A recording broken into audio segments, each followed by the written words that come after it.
Monty Show, the truth in sports talk streaming. When you want unbiased opinions about your favorite team without the spin, all you have to do is find the Monty Show, streaming live and available 24 hours a day, 7 days a week on YouTube. And now, here's Monty. Hey, the Monty Show. Happy Thursday to you. As always, a pleasure to be here. Oh, you guys, it's cold. It's rainy out. It kind of feels like that whole summer thing is over now. Yeah. Jake and I battle about this all the time. Would you rather go snowboarding or golfing? Yeah, we're on different pages there. The Monty Show, as always, is presented by our good friends at The Advocates. TheAdvocates.com, the best injury attorneys in the business. And again, you guys, Halloween is just a mere 2.5 weeks away, and The Advocates are trying to raise money for homeless kids to have Halloween costumes. They are partnered with a group called The Road Home, one of the foremost homeless advocates in the country, and I cannot say enough about the work that the advocates in The Road Home are doing. And I just ask you today, if you have $1, $5, $100, there is the Venmo for the advocates. Please take a screenshot of that and just zip them $1. Quite literally, if you have $1, $5, it does not matter. Do what you can do, because imagine a 10-year-old kid that's homeless. Homeless kids are subjected to so many difficult conditions, whether that's, hey, what am I going to eat tonight? Where am I going to sleep tonight? Are they sleeping in cars? Are they sleeping in vans? Are they sleeping in shelters? Let's give them a couple of hours of normalcy, of innocence, of fun on Halloween. Donate to the advocates on Venmo. They will give that money. 100% goes to The Road Home to provide Halloween costumes for homeless kids this Halloween. In the notes section, if you wouldn't mind just saying The Monty Show homeless kids, The Monty Show Halloween costumes, any of that would be great. There it is. Screenshot it. The advocates working with The Road Home to provide Halloween costumes for homeless kids. Well, it seems like another day brings us another update in the Pac-12. And it's been really interesting to kind of follow this story over the last 10 days, because as we've told you pretty regularly, the Pac-12, which is really the Pac-2 versus the 10 exiting members, have been working very diligently to avoid going to court. And I was told this afternoon, just before the show started, that there is, in fact, headway being made between the Pac-2 and the 10 exiting members towards a settlement on what amounts to a financial disagreement. But John Wilner at the San Jose Mercury News today had some details and some color to support the things that we've been reporting here for several weeks since this story really took off. And I think one of the main arguments in this situation is, what in fact are Oregon State and Washington State entitled to when it comes to who controls the cash and the assets in the Pac-12? We have told you from the jump that from what our sources are telling us and what we have reached out to attorneys that we know and asked their professional opinion on it, most people feel like Oregon State and Washington State, based on the past actions, what most would call precedent in the Pac-12, was that Oregon State and Washington State are entitled to be the decision makers in the conference. Today we got an update on that, because in court filings, John Wilner reported in the San Jose Mercury News that George Kliavkoff, under penalty of perjury, testified that the day USC and UCLA dropped that bombshell on the conference that they were going to the Big Ten, they were removed from the Board of Governors. As we told you, Oregon State and Washington State are using that specific situation as the really foundation for their argument that they should be entitled to control the assets and the future of the conference. Well, also in this filing and in testimony from George Kliavkoff, we find out today that that is exactly the same behavior in writing that was put toward Colorado when Colorado told the Pac-12 that they were in fact leaving the conference to go to the Big 12. Phil DiStefano was removed from the Pac-12 Board of Directors. So as we've been saying, Jake, in my opinion, and I don't mean to put words in your mouth, but in my opinion, it feels like Oregon State and Washington State are in the driver's seat for the future of the Pac-12. Yeah, I mean, that's definitely the direction it seems like it's going. And I think it's a fascinating situation. You know, obviously, that USC UCLA situation is a great reference point for where the conference is at right now and what they're truly fighting over, which is control and money. And I think that Oregon State and Washington State have a compelling case, no doubt.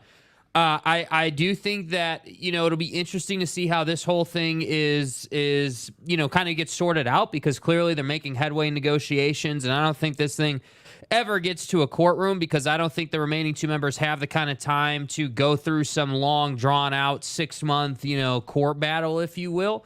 And I don't think they have the money to do that either at the end of the day. These two schools, Oregon State and Washington State, would like to negotiate this thing out, get through that process, get a settlement done, and get the most out of that settlement that they can possibly get, so then they can go chasing the Mountain West and execute that plan that we've been told that they have, largely penciled out. There's an understanding of what they would do and how that would work, and what the branding would look like, where Gloria fits in, and all that. So they obviously are prepared for that situation. So to me, I look at this situation, and again, I'll just keep saying, we've never seen this in college football. We've never seen it in college athletics ever. And that's what I think is really fascinating about this. And Oregon State and Washington State are doing exactly what they should be doing, which is fighting for every single penny that they can get. So to me, I look at this situation and I just simply say, yeah, they're doing a good job of fighting that battle. What I'm really curious about is where the 10 schools who left, where they draw the line in the sand on negotiations. What are their must-haves? Like, is there a money number? Is it more about assets? Like, that's what I think is really going to be interesting when we talk about these two negotiating, because the two that are remaining just need as much as they can get, while the 10 who left are just trying to get, their piece of the pie. So that's why I say they're both in two different situations. But again, this is something we've never seen, and I think we need to make sure that we really pay attention through this process, because when the ACC, and I'm not saying that it'll get to this point, but at some point the ACC will once again be dealing with folks leaving their conference. Mm-hmm. I think that situation, largely schools in that conference could take notes from how this plays out. So that's why I think we also have to be paying attention, because this isn't going to just affect, the old Pac-12 and a reimagined Pac-12 or whatever. This is going to affect how schools behave and decide when to move their chess pieces around, if you will, going forward. Yeah, and I think there is a real interesting debate to be had about, how do you, if you are Washington State and Oregon State, how do you move forward here? Because I think you're in such a precarious position financially. And I think one of the other parts of this that's so fascinating is the Comcast debt that everybody assumed was going to be $70 million and, was going to be devastating. It hasn't been devastating. In fact, John Wilner had a piece today where he was talking about how the Comcast debt, as we've reported on the show, and I know that so many people told us we were idiots and didn't know what we were talking about. Well, it turns out maybe we have some idea, because John Wilner backed up what we said, and that is the Comcast debt's taken care of. And that is that Comcast is withholding payments that will equal the balance of that money that's due by the time the year is over, which is, June 31st or whatever it is. Comcast will be made whole. The schools didn't lose money because they dipped into the emergency fund. So that money's gone. So as we reported earlier this week, what are they really fighting over? They're fighting over the $60 million in NCAA tournament units that are coming to the Pac-12 over the next several years. That's what these 12 schools are fighting over. And listen, I just don't think the exiting 10 members have a leg to stand on. This conference, based on the bylaws and the precedent that's been set by previous action, belongs to Oregon State and Washington State. They should be in control of the brand. They should be in control of the assets. And if that is the case, our sources have continued to tell us they are going to merge with the Mountain West Conference. Gloria Nevarez is going to be the commissioner. And they, as we have been told, our sources have told us, the Pac-2 and the Mountain West have a framework in place to facilitate that merger. They've got to settle this. That's the thing. I think all this other, back and forth, I don't even know that any of this matters because it's never getting in front of a judge from what we've been told. 100%. I don't think it matters. How much of that $60 million stays with the PAC-2 and how much of it is going to walk out the door with the 10 exiting members? I think that's the only thing to talk about. Yeah, and I think if you're those 10 exiting members, I mean, your play is, hey, like, you guys don't have a lot of time here. Like, you guys are the ones without a schedule. You guys are the ones who are sort of in no man's land right now in terms of conference affiliation and, like, what your future looks like. And if it goes to court, you know, you're going to run out of time, and that's not going to be good for anybody involved. So if I'm the 10 who left, I'm saying, hey, like, we want this number, and I don't know what that number is. I don't know if you're asking for half or whatever it is, but we want this number, and then that's been the starting point, I guess. That's what I'm saying, like, because there's no precedent for this type of situation. It truly is like, hey, this is what we think, this is our opinion on what our portion of the 60 is. And I look, it's money. Money's money. Money makes people do weird things. Like, we're going to talk about this Pat McAfee story, and, you know, they paid Aaron Rodgers $1 million and people are pissed about it. Like, money makes people do weird things. Money in sports makes people do even more weird things. I don't think this is strange at all. If I'm one of the 10 exiting members, if I'm SC or UCLA, if I'm Cal, I need every dollar I can get my hands on. Yeah. I mean, they're broke in Berkeley, right? So this is not, I don't think this is complex. I don't think this is odd in any way, shape, or form. I think everything is lining up for Oregon State and Washington State to have the best possible outcome. And I think that's truly the best case scenario, because I just think those two universities have been left in such a difficult spot that you just don't have any way to, how do you even move forward when you find out that you're the last of 12 universities and you're dead in the water and you've got 2 years to find a way to stay relevant? Yeah. Man. It's a really difficult ask, and I think it's, you know, again, like, anytime adversity strikes, we as people want to lean on, well, hey, what did this person go through in a similar situation? Or what? Like, yep. But they don't even have that luxury here. And I think they've just been forced to say, okay, one foot in front of the other type mentality, and we're just going to go through this process. And I think if you're a Beaver fan, like or even a Cougar fan, like I look at it and I say, hey, like, you're going to have a better opportunity to get into the playoff now, both because you're going to be likely affiliated with those Mountain West teams under a reimagined Pac-12 brand, but then also because the college football playoff is expanding. So that's now right. It's not like, oh, man, we got to go and beat the SEC. Nobody's saying that. What we're saying is that you just simply have to play good enough football to win your conference and go out and win one bowl game. And I don't feel like by conference champion standards, that's a lot to ask, especially when you consider the type of offense that Washington State has and the type of defense that Oregon State has relied on for years, and the fact that they have DJ now. And I look at it and I say, okay, well, what does your team look like in a year, 2 years? Well, that largely depends on what you get done in this negotiation.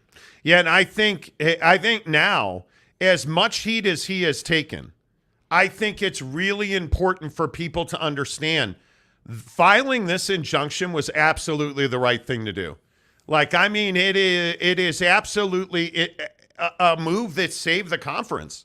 It is a move to secure the future of Oregon State and Washington State. And I think when you go back and this is all done, I think, as odd as it sounds to say, like, I'm struggling to say it out loud, Kirk Schultz may likely have saved the Pac-12. And the brand, the league itself, its very existence, as much heat as he has taken for the decisions he's made, the things he's said, the way he's gone about business in athletics at Washington State, he has been the driver on filing this this injunction, taking the 10 members to court, freezing the assets. Like, now it looks like a stroke of genius. Yeah. Because A, it's never going to get to court. They're going to settle before they get there. B, I don't know how Oregon State and Washington State don't wind up with control of the brand and the assets in the conference, which is exactly what they were aiming for, because it's their only shot. It's staying relevant, staying able to reach the college football playoff and earn as much money as possible. Yeah. And so as much heat as we've given Kirk Schultz, I think at this moment in time, we need to really recognize that the moves that Kurt has made here and the moves that President Murphy in cooperation with Kirk Schultz have made here have saved the conference because they're going to win. I don't see any way. And when I say win, are they going to keep all that $60 million? I would say probably not. Right. But they are going to keep cash. They're going to keep the assets, and the brand will stay alive. And they're, in my opinion, if you merge those two with the Mountain West, I think they keep a spot in the college football playoff. Yeah, and I think a win here is just that. I mean, I don't think there's a dollar figure that defines win or loss here. I truly believe it's much more of a thing where it's like, okay, we just need to get enough to continue to move forward. And obviously in negotiation, they're going to try and get as much as they can. But in the back of their minds in private, they're saying, hey, we got to get enough to get forward. We want to keep as much assets as possible. And then we want to move along. We need to start getting some positivity into the news cycle and into our inner circles, because think about how long this thing's been drawn out. I mean, this discussion, before this injunction happened, I mean, the Pac-12 not surviving has been going on for 15 months now or whatever it's been. Like, this is not some short conversation. So I think, well, and how dark a days has it been for Washington State and Oregon State? Yeah, and you look at that and you say, okay, well, like with Kirk Schultz as an example, all those budgetary issues, the staff threatening to sit in, like all the stuff that he dealt with. And again, I'm not saying that we should write any of that off. That's 100% his doing. Like, he messed that portion up. But I think, to your point, like, I don't know what else you say other than, the injunction was really smart.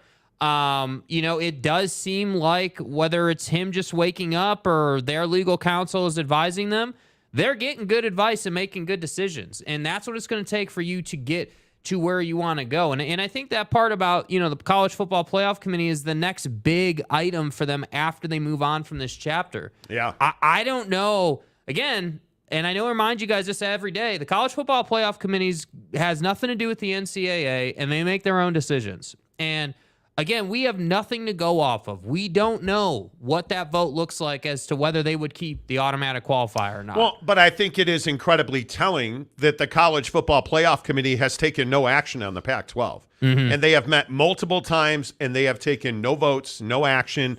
They'll tell you they haven't talked. Our sources have told us that behind the scenes, privately, there have been group conversations. Like, the committee's well aware of what's playing out here.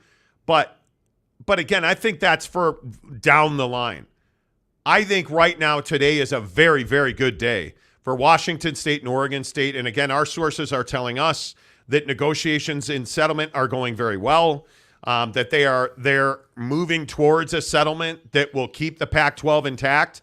I think that's a huge day. Yeah. That is absolutely a huge day. And I never thought I would say it. And I feel kind of like a jerk saying it now, but great job by Kirk Schultz. Like, his work has saved to now in projecting forward. His moves have been pragmatic, smart, I think well thought out. The briefs that they provided for the injunction hearing were well written, well thought out, precedent included. Like, it was A plus B equals we keep the Pac-12. And I think now you're heading in that direction. Yeah. So I just give them a lot of credit. And by the way, I also think it matters that Washington State and Oregon State are having two of the best seasons on the field they've had recently. Yeah. And they're in great shape to be real impact players in this league. Yeah. And I know that we, Notre Dame, our mother, is going to have a huge say in that with SC this weekend. Notre Dame, our mother. Because SC seems to be everybody's All-American in this conference. But man, yeah, what a good day. What a good day if you're one of those people rooting for the Pac-12 to survive. Okay, less of us, more of you, as we always do at this time. Let's pop a buckshot and roll through the rest of the show. Whew. I got to sit up for this one today. We got to get in the zone here. Okay, so it's cold out. It's 48 degrees outside. It's 68 degrees in the studio. My hands are actually cold. This is going to be a very much needed. Today, our buckshot's actually a toddy. That's what it needs to be. Seriously. 200 milligrams of naturally sourced caffeine dumped into a container with great brain food that gets you through the rest of your day. And whether you take it at 9 a.m., 12 noon, 3:20 Mountain Time, you know that you're getting great ingredients that create a great product that does exactly what it says it's going to do. It's going to give you a lift, but there are no spikes and no crashes. Buckshot from Bucked Up, the best in the business. Cheers to you, friends. Yes, sir. Indeedy do. I love it. And I tell you every day, I think this is their best product, but don't take my word for it. All of their products are great. In fact, in the description below, you get a free shaker cup from Bucked Up, the best shaker cup, because why not? It's from Bucked Up. I have like a dozen of them. You can build it to be any color you want. So if you're like me and you're a domer, get a gold lid. You can absolutely do that. Everybody seems to have red in their uniforms these days. Get a red cup. Do you, and get 3 free samples and a shaker cup in the description below. Click the link and enjoy it sent right to your front door. No better way to start the show, friends, than shouting out RB, our newest member on the show. Let's go, baby. Let's go, Nice RB. start. Appreciate that. Shout out Aaron Wilson, gifted a membership. Go. Let's go, Aaron. Appreciate you doing that. Al S. gives us $5 to start the show. Thank you very much for that. Matt Ritson for $5. Calford need extra money next year's travel. Both teams sink right now. Can you imagine? Can you guys imagine the expenses going forward for Cal and Stanford? To a lesser degree for, SC, UCLA, Oregon, and Washington going to the Big Ten. Their travel budget just got a lot larger. And I point to Oregon State and Washington State merging with the Mountain West. Lower expenses, less travel, shorter travel. It makes all the sense in the world. Well, one has to ask, hey, if Calford could Thank go you. back and do it again, Thank you. what would they do if they knew what the outcome was going to be? Because it's a really interesting question. I understand academics. I understand, hey, we got certain standards. Totally get it, man. But I have to wonder if you're those two institutions looking back at this and saying, okay, this is kind of the direction things are going. Obviously, nothing's done. Nothing's, haven't dotted the I's and crossed the T's yet. But, the direction that this is heading, man, maybe it would have been more beneficial for us to stay and merge. Maybe that would have been Was better. it a mistake for Cal and Stanford to go to the ACC, knowing what we know now in the Pac-12? Not even projecting forward, just knowing where the Pac-12 is now. I think you have to say it was, yeah. I think you have to say it was for sure, I think right? you have to say it was. I mean, I don't. And to the commenter's point, I mean, the travel is definitely going to be heavy. And we can sit here and they can put out all this narrative about hub cities and meeting in the Midwest and not flying across the country all the way. Okay, I understand you got to come up with solutions, but it just kind of feels like a racket when you could have just stayed in the region you were in. Because again, and I maintain this, Stanford and Cal are less relevant in terms of the college football playoff than Oregon State and Washington State. I mean, Oregon State and Washington State, correct me if I'm wrong, are both ranked right now, are they not? Yeah. So, I mean, they're having really good seasons. Two of the best quarterbacks in the league. Oregon you've got a State's lot. got one of the best defenses in the league. So, yeah, I think they I mean, how do you not regret making that decision? I think you would have to say at this point that Cal and Stanford regret leaving the league. I don't know how you wouldn't. And Donuts, my guy, what's up? Thank you for the $10. Golf fun this weekend should be primo. Let's go. And it breaks my heart almost, you guys. And I love snowboarding. I think everybody who listens to this show knows that. I'm so sad golf is ending. Mm-hmm. I'm so sad. Like, we're working on, golf trips in St. George and Las Vegas, and like, we're working on all these great golf promos, and it's just so sad that golf is ending. Well, and indoor golf season just started, okay? Yeah, not but the same, though. it's so hard to find an indoor golf partner. Yeah. Like, it is really difficult Yeah. to find a quality place to be inside, to hit well, to get better, to be able to improve your swing. That's difficult. So, N Donuts, I appreciate the $10. Glenn, San Diego State Aztec. Calford showed their hand. They'd rather travel and toss academic confetti over their heads than consider the Big 12 in the They'd rather toss academic confetti. And he's not wrong. I love it. I My love guy. you, dude. You're not wrong, man. My You are guy. spot on. Absolutely, positively, you are not wrong. Spot on. Oh, man, that's amazing. Who was first in today, by the way? Hey, look at that. Dakota Tubbs, first in. Dakota, yes, you finally did it. Dakota has worked so hard to be the first one in on the show. Amazing. Way to go, Dakota. How did you Congratulations. do it? Did you just have the page open all day, or what did you do? I don't know what it takes to be the first one in. I have no idea. Payson Cougar, with real debt to Comcast at $72 million, they might be driving go-karts. Well, but Comcast, I think Comcast handled this well. They stopped paying the Pac-12. Yeah. And if you don't know the situation, Comcast double paid for subscribers. So Comcast pays per subscriber to the Pac-12 network.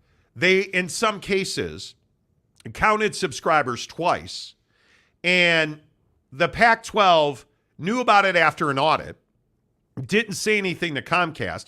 Comcast found out about it, and that's how this debt occurred. Yeah. Well, Comcast has not paid the Pac-12, so that debt is being whittled down. And by the time the fiscal year ends, that debt will be paid.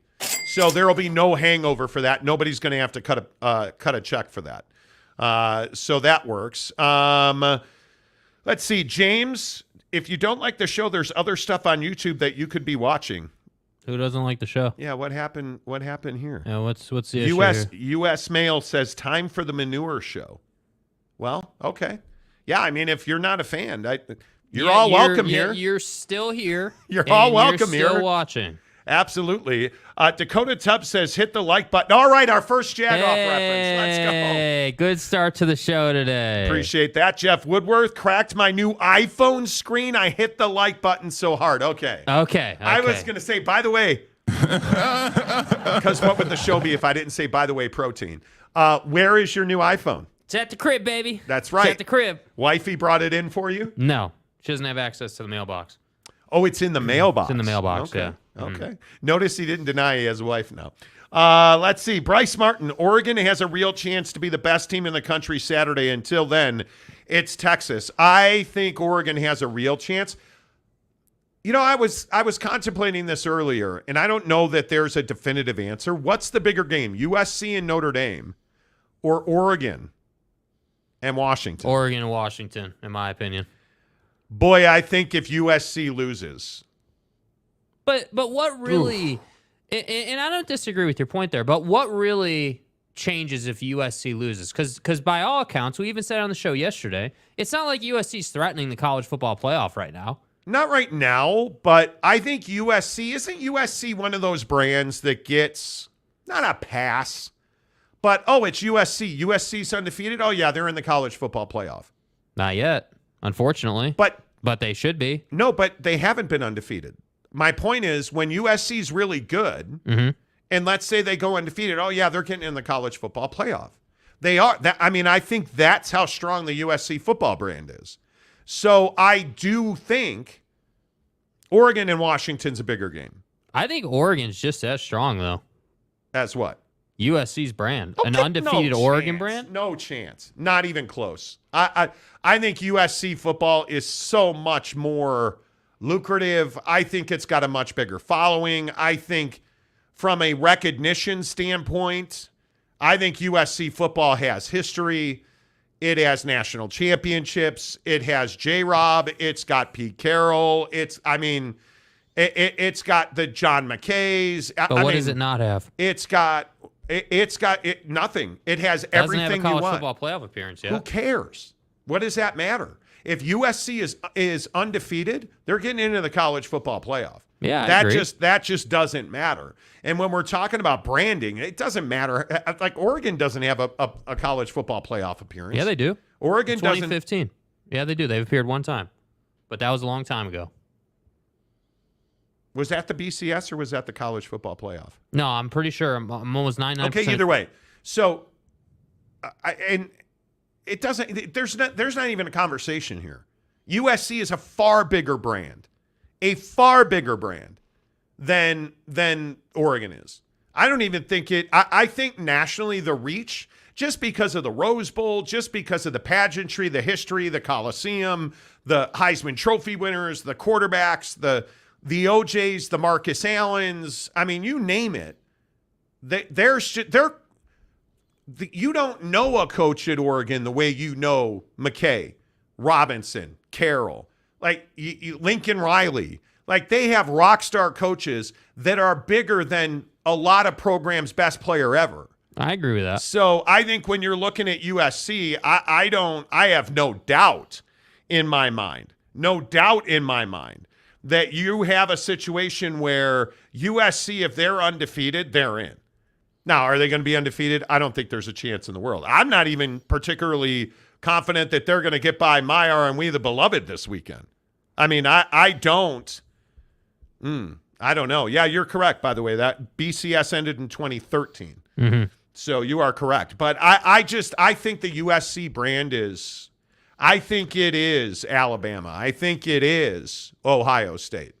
I don't know, man. I don't disagree that they probably have the biggest brand in the Pac-12. And I know you're adamant. I'm saying probably. Okay, great. We can agree to disagree. But when it comes to Alabama or like Ohio State or whatever, I don't know. Like, I think about SC and I don't know. They haven't quite. They have not even come close to their peak under Lincoln Riley yet, in my opinion. I think Lincoln. I think is going to take them to even higher heights than they are now. I think they will be much better. They will continue to get better. They will continue to be more of a problem. Like, I totally agree with that. But I don't know. I wasn't around for USC before Pete Carroll. Pete Carroll's the oldest coach at USC that I resonate with. So that's probably the other part of the problem here. Well, I mean, I think you're right. Number one, but listen, if they ever wind up figuring out why Alex Grinch left his brain at home every single day that he coaches the defense at USC, because I cannot believe they've given up 82 points in the last two games. Like, that number, I know I've said that 1,000 times this week, you guys. It's a massive number. How on earth have they given up 82 points? Like, that's wild to me. That is wild to me that they've given, and they're going to find a defensive coordinator some 100%. way, somewhere. Like, Lincoln Riley's going to figure it out, because you're going to the Big Ten, and I don't care who your quarterback is and how many points you score. You will be punished if you cannot stop you know how physical the running games are in the Big Ten? Do you know how physical the offensive lines are in the Big Ten? Like, you just have to, at some point, play defense, Lincoln Riley. Yeah, I mean, you can't be playing, hey, who's the first to 50 every week. That's just not going to work. And I think, again, we've talked so much about how, like, the strength of schedule with Michigan and Ohio State and the Big Ten teams, but what everyone seems to agree on is that the Big Ten teams have great defenses, and the scores that they put up. And I don't care who it's against. If you're gonna play, a game where you put up 40 and the opponent, no matter how crappy they are, only scores 7. I mean, that's saying something. I mean, your average college football team is going to roll up with 14, 17 points at least. Yeah. So to me, I look at SC and I'm sitting here saying, you're right. The Big Ten does run the football a lot more than a lot of the other conferences. And honestly, the defenses that the Big Ten typically puts out are pretty good. And at some point, and Lincoln said this yesterday, I believe it was, maybe the day before, talking about how, hey, we can't just sit here and ask Caleb to ball out every single week. I mean, at some point, Caleb Williams is going to have an off week. That's going to happen. He's a human being. And at some point, you have to be able to win a game with defense. So that's why I say I do agree. He will find a defensive coordinator. He will take this team to new heights. He's not in Oklahoma land anymore. He's in L.A. Like, it's not good enough just to be 50 points a week now. If USC beats Notre Dame and Oregon beats Washington. Yeah. I don't trust the AP poll anymore. I just don't. I want to. I don't. Like, I look at, there's so many arguments in the top 10. Mm-hmm. If USC beats Notre Dame, how quality is that win? Well, obviously, losing to Louisville did not help Notre Dame in any way, shape, or form. Struggling with Duke did not help Notre Dame any way, shape, or form. Yeah. But, man, I look at SC being 10th. How is USC ranked above Alabama? That's right. It's USC and they get a rubber stamp. That's exactly the situation I'm talking about. Like, Alabama should be ranked ahead of USC. And I'm not hating on USC it's so frustrating to have to deal with that on a week in, week out basis in the AP top 25, and we shouldn't have to. Matt Ritson, how about the D-backs sweeping LA 3-0? You know, at some point as the Major League Baseball playoffs go on, we've got to talk about this format. They were off for an entire week, the Dodgers. Yeah. That's not an advantage. And the only thing I'll say about the Dodgers is you got to refresh the pitching staff. With what went on with Urias, obviously Clayton Kershaw's not that guy anymore. Walker Buehler will be back next year. But you got to revitalize this pitching staff. I think you can point back to some moves. I'd go all the way back to you, Darvish, getting out of there. Like, you're the LA Dodgers, man. You've got to have 5 arms that can win you a game on any given night. Yeah. And they currently don't have that. Yeah, and I think the best teams in baseball have arms. And I think, Lopes fan Gabe was at the game last night, and for all you D-backs fans out there, I think your luck's going to come to an end when you run into a team that's got pitching. Why are you a red ass over the D-backs? Well, I'm not being a red ass. I'm just saying. Your luck's coming to an end. It is, because ultimately you didn't pitch. It wasn't like you had outstanding performances. You won the game with hitting, and that's fine. I guess this will just be the day where we run our faces into each other. Who cares? You swept the LA Dodgers. That's a 100-win Dodger team.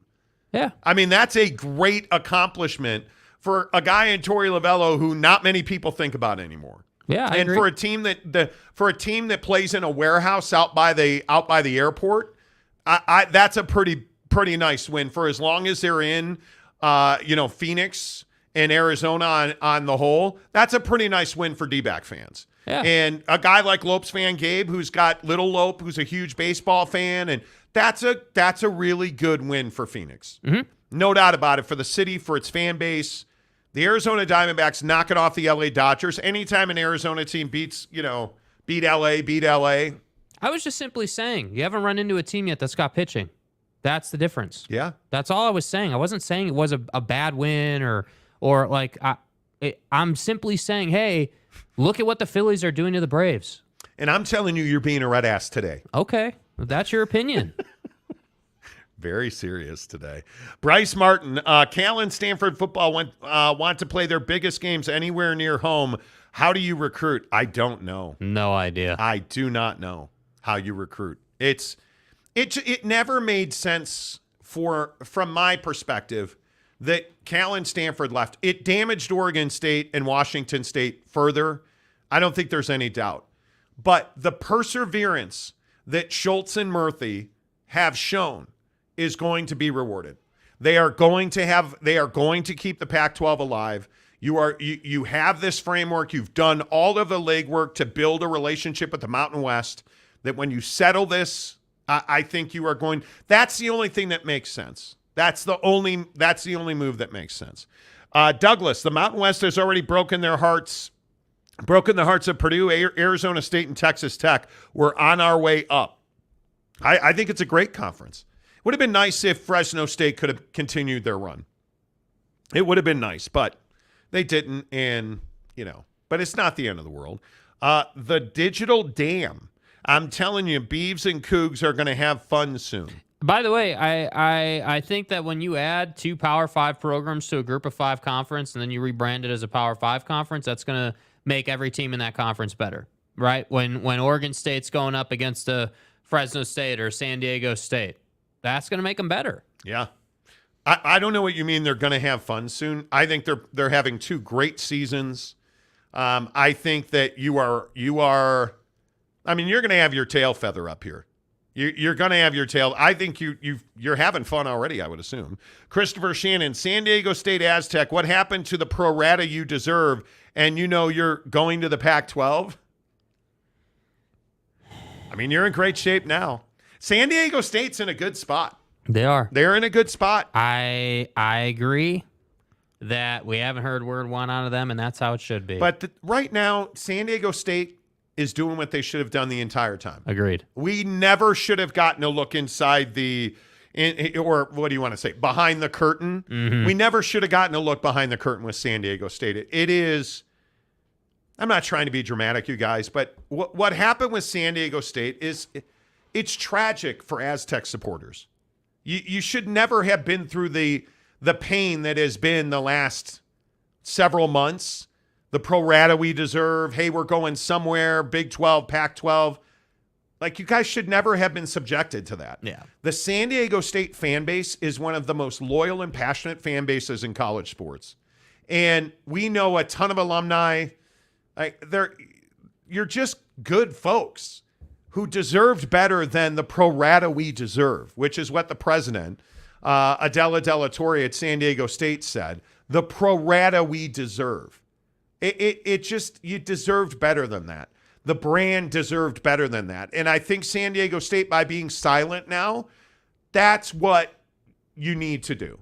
And J.D. Wicker, the athletic director at San Diego State, figure out football, then go talk a bunch of junk. Figure out football, man. Win some football games. Hire a coach that can recruit and win. You have a beautiful new stadium. Figure out how to fill it up. Because the pro rata you deserve did not help you sell tickets. Very clearly. And I just feel like San Diego State is a better institution than we have seen. Facts. That's the real issue now. Yeah. Is it? I think San Diego State fans just deserved better. Jonathan Lamb says, can't wait for the bucked up shaker sample. Let's go. You got it's legit. A lot of people ask, well, how much do I have to pay for it?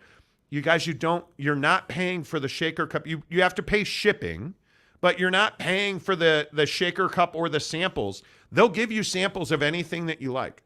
Their pre-workout stuff is amazing. We use it. My wife uses it. She uses their endurance product. You can get samples of that. Like, go get it. It's in the description below. Bucked Up, the official energy provider of the Monty Show. OG Gary, what's up, my dual citizen of LSU? Go Tigers. Go Tigers. Like the U. Comcast still exists. I'm not a cable guy anymore. There was a time less than a year ago now where you could have never convinced me I would cut the cord. Yeah. I would never have given up on DirecTV. And then I gave up on DirecTV because they tried to raise my rate, and then I had all kinds of technical difficulties and they couldn't figure it out. Yeah. I was like, that's it, I'm out. But yeah, I can't believe it. Let's see. Luis Carlos Diaz, San Diego State pro rata. Exactly. Let's see. Monty, would it not be in the best interest of the 10 leaving to wait as long as possible to reach a settlement with the Pac-2? I think so, but the issue becomes how long is too long? Because if you go to court, you get nothing. So there is a perfect window in time where a settlement will become easy.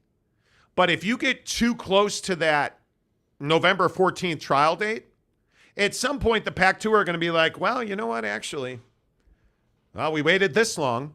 Because I think now you get these, and if you're just tuning into the show today, our lead on the show today is a revelation. John Wilner, who's a guy I'm telling you, go subscribe to his stuff at the San Jose Mercury News. It's behind a paywall. You can find it across the internet on several free sites, but support journalism, please. John Wilner does great work.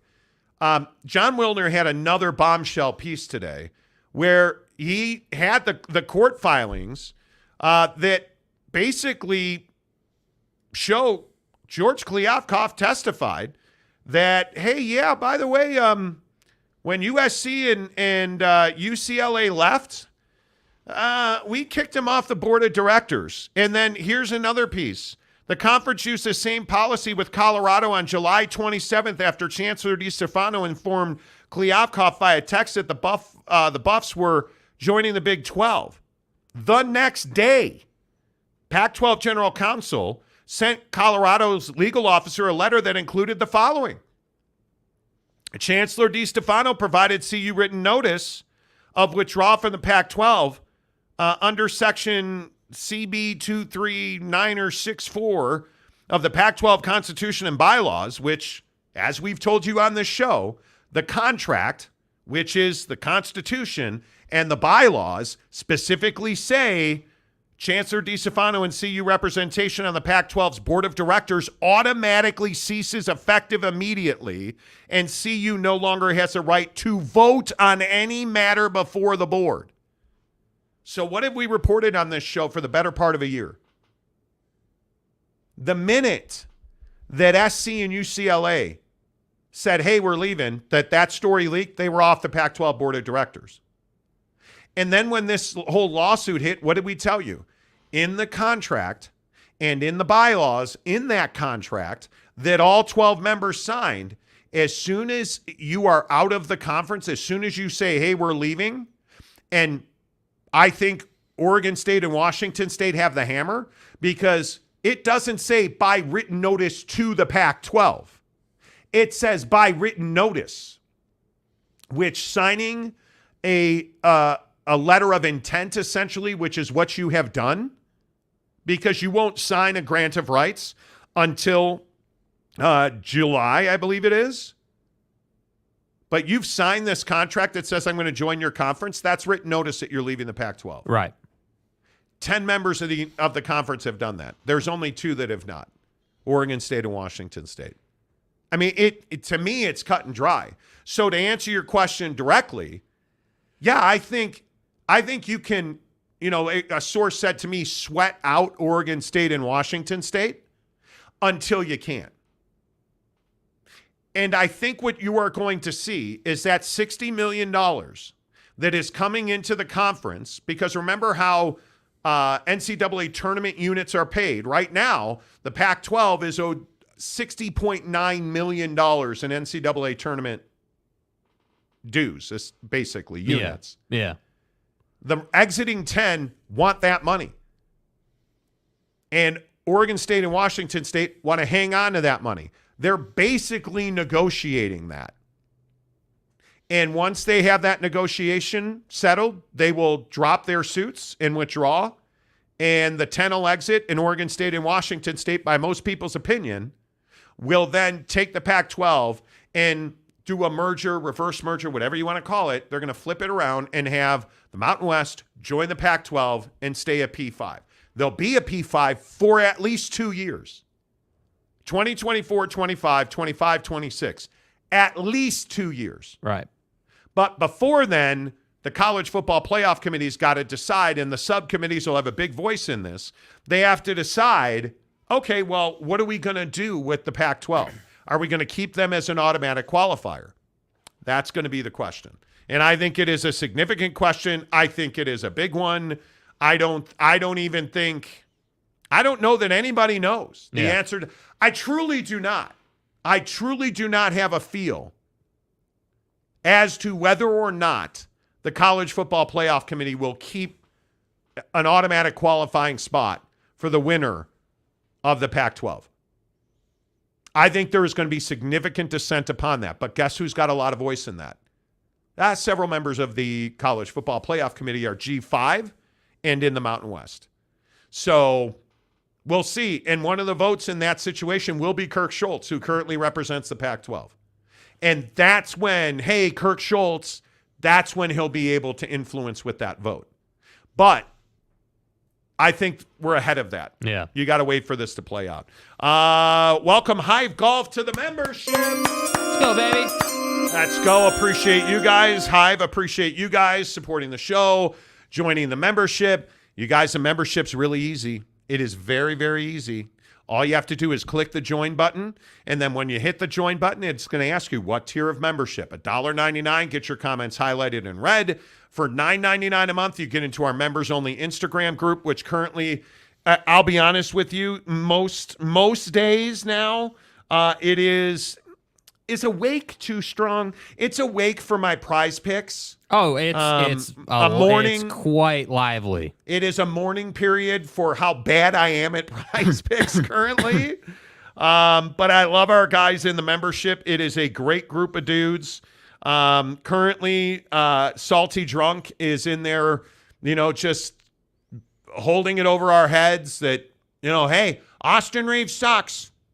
Like he's on this whole thing about Josh Giddey and I don't really understand what you're saying. Yeah, Adrian Wojnarowski has ranked Josh Giddey ahead of AR-15. Congratulations. Way to go, dude. Way to go. Austin Reeves is a far better player. That's my opinion. That's what we do. We give sports opinions. It's not personal. Yeah, it's like a sports talk show and stuff. You know what I'm saying? Payson Cougar fan. What's up, Payson Cougar fan? Good to see you. Is Cam Rising returning for the Utah game against Cal? Oh, dear. Oh, my. I don't know. I don't think so. I would not look for him to return till the last 3 or 4 weeks of the season. The timeline for recovery on a fully blown out knee with 3 ligaments and meniscus is 12 months, and that's just average. Who knows? Like, again, I'm not even slighting Cam. Maybe he's ahead of that. No. Maybe he's behind that. I don't know. But I'm telling you, you don't come back from a fully blown out knee in 9 months. ACL? Okay, that's 9 months, right? 9-10 months. Fully blown out knee is not 9-10 months. Yeah, I think it'll be, I hope he does. I hope Cam does whatever Cam wants to do. Cougs Johnson. Great reporting, Monty. This info matches the mood we've been hearing from our alumni association. They've been ironically calm lately. I think Kirk Schultz is a miracle worker. Well, I think it calms you down when you have a path. It used to be like before this whole situation kind of came to with, the injunction and kind of the situation you're in now, there was no path. There was like, oh my God, the sky's falling. We have nowhere to go. Yeah. Like, holy crap. Like, Gloria Nevarez basically can hold us over a barrel because we don't have anywhere to go. That was the issue. I am not Gumby. Finally, I've been waiting. I have been waiting for somebody. I am not Gumby. Is there really a definition for Power 5, or was that just a marketing term stated by ESPN?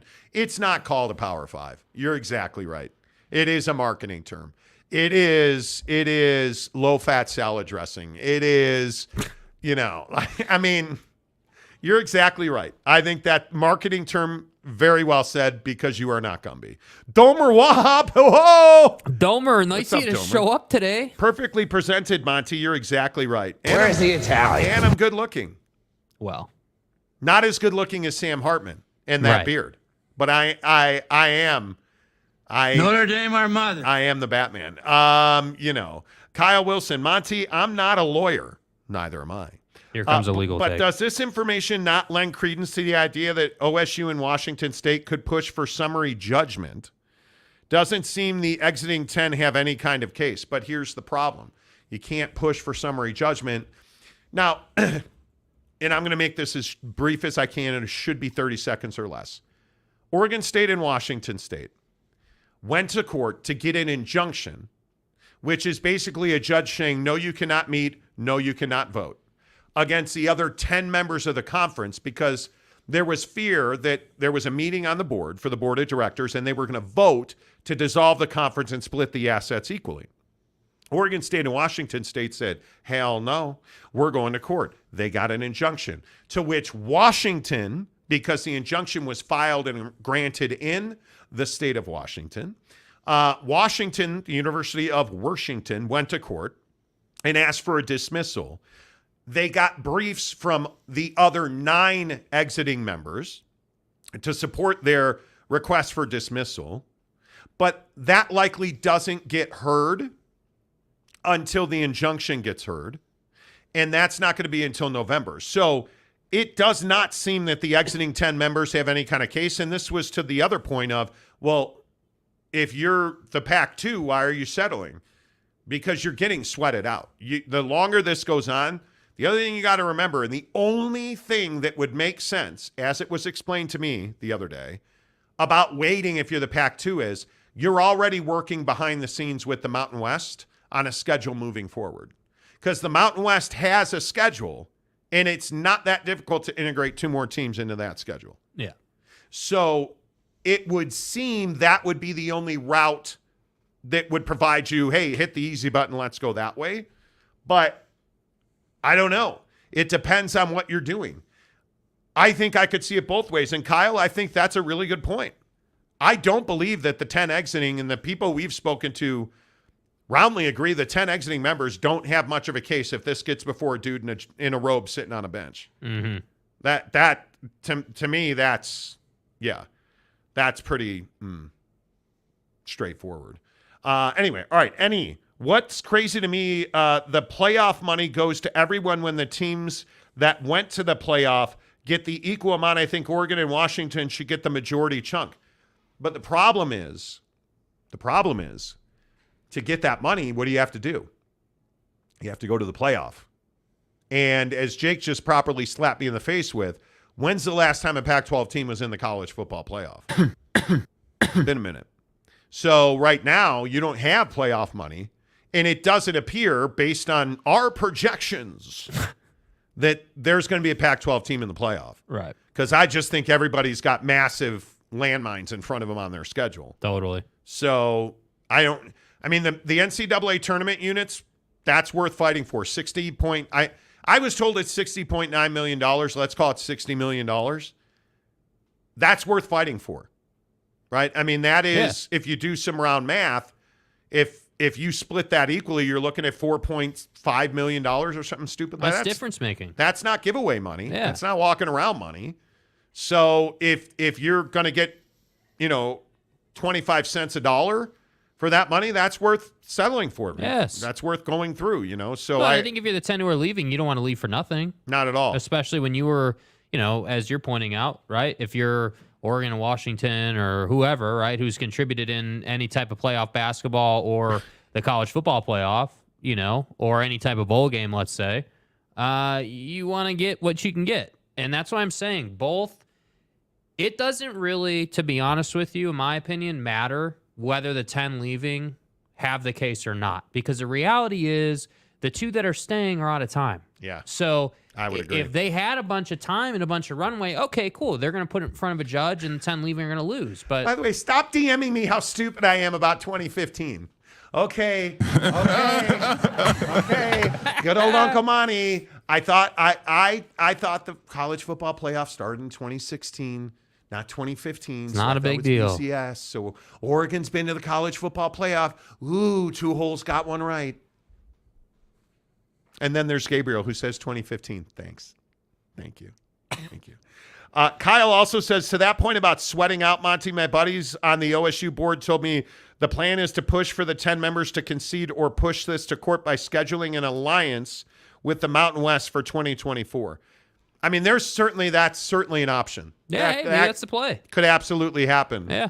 But I think we were told today, and we've been told this multiple times, they're moving towards a settlement. Yeah. Their teams are talking. As I think John Wilner first reported, they're in arbitration. We've told you for 10 days they've been in settlement talks. Like, they're moving in that direction. So it's just a matter of time. My gut is that they met earlier with Glory at the Mountain West and promised that eventually they would make her the next commissioner if she would help escalate scheduling. I think, and I just want to be very clear, what we have been told, our sources have told us, Washington State and Oregon State and the Mountain West Conference have a framework, essentially an agreement that, hey, yeah, if once we get to the point where we can execute this, here's how we'll move forward. I was told that they have a schedule matrix, is the term that was used, for 2024 and beyond, to add Washington State and Oregon State to the Mountain West. That's what we were told. I think Gloria Navarez is going to be the commissioner of that league one way or the other. She has experience in the Pac-12. She used to work in that conference. I thought she kicked ass at the WCC, and I think she's done a really good job communicating, facilitating, and making life better for her membership at every stop she's been at. So I have no doubt about it. The Big Lubbock 365 Sports reported that Brett Yormark is flying to Spokane to visit Gonzaga. We've heard this multiple times. And as we've told you for the better part of 10 months now, Brett Yormark I like Gonzaga. likes Gonzaga. Gonzaga. And we've been telling you Gonzaga would like to get out of the WCC. Gonzaga has earned over 50 NCAA tournament units in the last 20 years. Yeah. And they've given a lot of that money away. Yeah, and it's funny when you talk about Gonzaga and those tournament units and compare that to the Pac-12 situation, you begin to understand, hey, like there's a lot of money distribution conversations to be had. Like again, whether it's Gonzaga or the two remaining in the Pac joining the Mountain West, if you're those two going in the Mountain West, are you not saying, hey, if we get to the college football playoff, we're getting a bigger chunk of those units, right? I mean, are you not learning that lesson now? Totes, bro. Yeah. Absolutely. All right, public service announcement for Mike Smith. I can sign this. Well, about 80% of what he said. The last sentence, you probably want to lop it off. But the ink isn't dry yet. This one here, the first two parts, I agree. After the dots, maybe you get in a little muddy water. If you're going to DM Monty, don't do so over trivial points. I don't really get it. Please. I appreciate you listen so closely and you're like, I can't wait for this fat motherfucker to make a mistake. I have no problem with you Like doing my that. skin is curling. Yeah, make a mistake. I'm gonna DM you. Like, is that what people do? They're like, say it. Yeah. Say it. Yeah. Okay. The college football playoff started in 2015. My bad. And Oregon got their ass beat in 2015. That's the last time the Pac-12 won. Okay, I was wrong. Congratulations. NBA Commissioner Salty Drunk agrees. I agree. Tarrant County boy says Mel Tucker. Okay. That's fine. Mike Smith, going to poke you in the eye with this insert picture. Don't. Insert. Please don't. No, please do not insert the picture. That would be phenomenal. The Monty Show, as always, presented by The Advocates. TheAdvocates.com, the best injury attorneys in the business. No matter where you are, get online right now. If you've been in an accident, whether that's car, motorcycle, scooter, if you've been hurt at work, I've talked to so many of our viewers who have workman's comp issues. Get to The Advocates. They're the workman's comp experts. Advocates.com, you never reach into your pocket to pay the Advocates. You never pay a penny to talk to one of the best injury attorneys in the business at theadvocates.com. They have a little box right in the middle of the page that says chat with an attorney. You can chat with an attorney online, live, 24/7, 365. And as I've been telling you for the last week or so, the Advocates are working with the Road Home to provide Halloween costumes for homeless kids. You guys, I love that they do this. They care about their communities. They don't have any need to go out and raise money for homeless kids. Yet they do it because they care about the communities they work in. Here's a perfect example. If you have $1, $5, $1 million, please consider Venmoing the Advocates. This is their Venmo address, Advocates Donations. Screenshot it, send them a Venmo, $1, $5, quite literally what you have to give. That's great, man. I appreciate you guys doing that. Let's give a homeless kid a little bit of normalcy. Let's take away their concerns, even if it's just for 2 hours. Their insecurities about where they're going to sleep. Hey, are they going to have a meal? Hey, is my dad going to be home tonight? The things we all take for granted. Let's give that to homeless kids for just 2 hours on Halloween night. Donate to the Advocates, $1, $5, whatever you have. The Advocates on Venmo. In the notes section, if you could put Halloween costume, the Monty Show Halloween, that would be great. But even if you just put the Halloween costume, fantastic. Appreciate you guys supporting the Advocates at theadvocates.com. The biggest stories in sports today, obviously, I think we are moving towards a settlement in the Pac-12. We'll keep you up to date on that story. Before we get to Thursday Night Football, I want to play this Deion Sanders bite because this is fascinating to me. Are you guys Deion Sanders fans? Yeah. I'm curious about this. Deion Sanders very clearly hates 8 p.m. Mountain Time kickoffs. Now, they've done very well for him. He is by far the leading television viewer for his games. The prime spots, that Colorado game was huge. Like all of these 8 p.m. kickoffs, the morning kickoffs, which he prefers, have done very well too. But he's got an 8 o'clock kickoff this weekend at Folsom Field.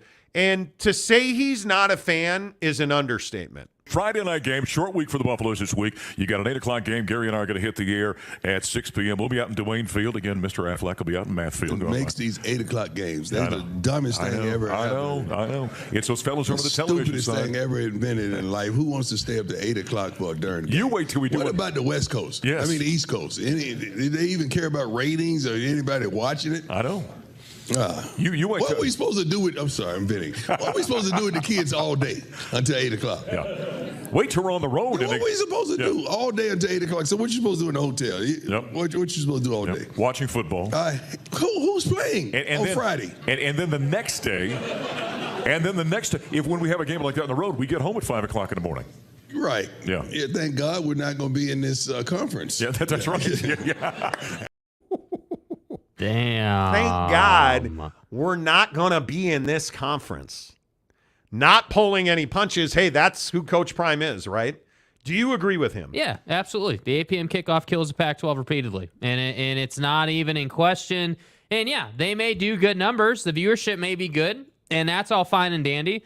But who's watching? That's the problem. It's always been the problem. Pac-12 After Dark for East Coaster has always been, better catch the first episode of SportsCenter in the morning. Better see what Shedeur did against this team or that team, right? Like, better see what, SC did against this team or that team, because I live in Boston and I'm not staying up till 1 a.m. to watch USC play whoever, right? Like, you notice SC Notre Dame's not an 8 p.m. kickoff. You notice that these different primetime games, the big matchup of the week is never 8 p.m., never 10 p.m. on the East Coast. But he's playing Stanford. Yeah.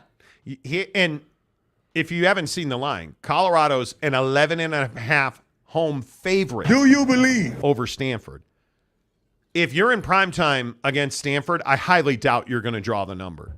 USC and Notre Dame, well, that's a massive draw. Yeah. And if you go up and down, and I would also say Colorado, you're 4-2. You're not ranked. You're going against an unranked Stanford team. What do you want ESPN to do with that? I'm not. If I'm ESPN, I am not putting like Oregon and Washington at 1:30 Pacific. Okay, well, guess what? That's on ABC. That's a prime Saturday afternoon time slot. Yeah. 5:30 on NBC for USC and Notre Dame.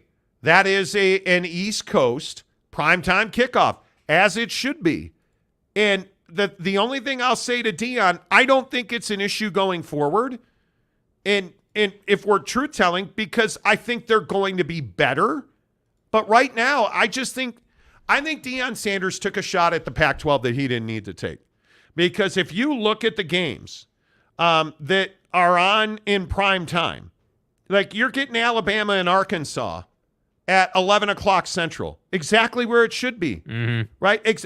You get a ranked Tennessee, Texas A&M on CBS at 1:30, exactly where it should be. And if you look at the ESPN game at 7 Eastern, it's LSU and Auburn. That's a better game than Colorado and Stanford. Right. Why would I put Colorado and Stanford in my earlier prime window on the West Coast when I can have a much larger audience for LSU and Auburn? A ranked LSU team in a pretty big game for LSU. I think Deion, I understand you don't like the late kickoff. But you have to earn those late windows. Well, and or those earlier windows, excuse me. The other side for Deion, too, is it seems to me, and obviously he didn't exactly say this, but it seems to me that Deion would prefer to play the early morning game than the 8 p.m. game, right? Because 100%. You notice what he said there. What are we supposed to do with the kids all day? Well, that's part of the game, right? I mean, I think that, Deion wants to play the early morning game, and that's fine. I'm cool with that, but ESPN scheduling-wise isn't able to accommodate that this week, and to your point, they're not ranked, and they're playing Stanford. It is what it is, but that doesn't mean that Deion can't complain, and it doesn't mean that Deion can't share his opinion, and so that's fine. And as for the shot with the Pac-12, yeah, it was unnecessary, but who's going to do anything about it? Because, honestly, they are going to be better, and I firmly believe they're going to be right in the middle of that picture next year in the Big 12. But is he going to be upset if it is a 5 Mountain Time kickoff, 7 Eastern, K-State and Texas Tech on FS1 in Lubbock? No. I don't think so. Is he going to, like, look at this week, the 1:30, 3:30 window, 3:30 Eastern window is at 23rd Kansas at Oklahoma State and Stillwater. Those are the windows you're going to get. The morning windows, Iowa State at Cincinnati. And so, again, I'm going to ask, at 11 a.m., do you really want to be playing football games at 11 a.m.? Because I don't think good teams play football games at 11 a.m. No, good football teams play in the prime windows. Absolutely. Yes, they do. Absolutely. They play at noon. They play at 3:30. They play at, like, I've never understood this. I've never understood it. Like BYU and TCU, hey, we have a you already know what that is. We have a huge Dallas listenership, and TCU fans are big on this show. BYU fans huge on this show. But guess what? That's a 2:30 Central Time kickoff. Yeah, but 2:30 is that a great Saturday, window? I mean, it's not elite, but it's not bad, and especially for a BYU team that auto draws $1 million every time they play, like that's not a bad time slot. Yeah, right? I think if you're Deion Sanders and you want noon Eastern, well, you should join the Big Ten because Michigan's and you're not getting it anyways because Michigan and Ohio State have it pretty much chiseled in stone. They don't play night games. Yeah. Especially because of the cold weather. Big noon kickoff's always going to be Michigan or Ohio State. You can almost write that down. Like you look at Ohio State. Guess what time Ohio State and Michigan both play this weekend, and they don't play each other. They kick off at noon because they own that conference. Yeah. You just have to earn it. And I love Deion Sanders. I have a lot of appreciation for what he's done. He has not earned the right to dictate his kickoffs. Agreed. You got to win a lot more Absolutely. games. And his TV ratings are phenomenal. But you're still Colorado. And I think the Big 12, like if we look at Big 12 kickoffs, like I was telling you, what's the best Big 12 window going to be? Because I think the best Big 12 window is that 2:30 Central, 3:30 Eastern kickoff. I think that is your probably your best game of the week is going to be in that window somewhere. Mm-hmm. And I don't see why you would have a problem with that. Yeah, I mean, if I'm prime, I want to be, you're right, I want to be in that 2:30 slot or that 6 p.m. slot. Because I think playing at 6 p.m. is a hell of a lot different than playing at 8 p.m. And I know it's only 2 hours, but when you talk about like TV and timing and everything like that, I mean, it's definitely different. But I think that the prime, window is, that 2:30 kickoff. Like Texas next week at Houston, I think is a 3 o'clock kickoff. Those are where the big teams play. Yeah. Those are where the big teams play, and they've earned it. And you're absolutely right. You have to earn your way into that. Yes. And it's always been, like even in the NFL, it's always been, hey, dude, if you're winning, you're going to get rewarded. Right? Like with this baseball conversation later today. Yes. You're going to get, quote unquote, rewarded with time off. Right? Like, though, it's always been, hey, if you win, you get these extra things. So, Deion just got to win, man. Yeah, and I 100% agree with Jim R. Big 12 next year, boy, dude, that's going to be a tough league. I think the Big 10 is going to get much more difficult next year. Obviously, Texas and Oklahoma, 2 national championship contenders going into the SEC. Yeah, we're going to find out about the AP Top 25 next year. We're going to find out just how credible you are because next year, everyone's going to have scheduling. Yeah. Totally agree. Greg Hawkins, how the heck are you, my guy? Good to see you. Chuck B, good to see you. Rack up game film minutes. Apparently some are behind. Well, hey, look at Chuck B on social media. How about Deion this week? And that's a really interesting point. What did Deion rail about on Monday and Tuesday? I'm in here working for you guys, and you can't even give me the effort. Which means, because they track, and Chuck's exactly right, they track how much film guys watch. When they give you an iPad, and they do this in the NFL as well, it's why the Johnny Manziel thing was such a big deal. It's why the Kyler Murray thing is such a big deal. Those guys aren't opening their iPads at night. They're not studying film. Because when you open your iPad, it logs it, and the coaches look at it. And so Deion this week was talking about how he's busting his ass for them. And what are you guys doing? What's going to happen when it's over?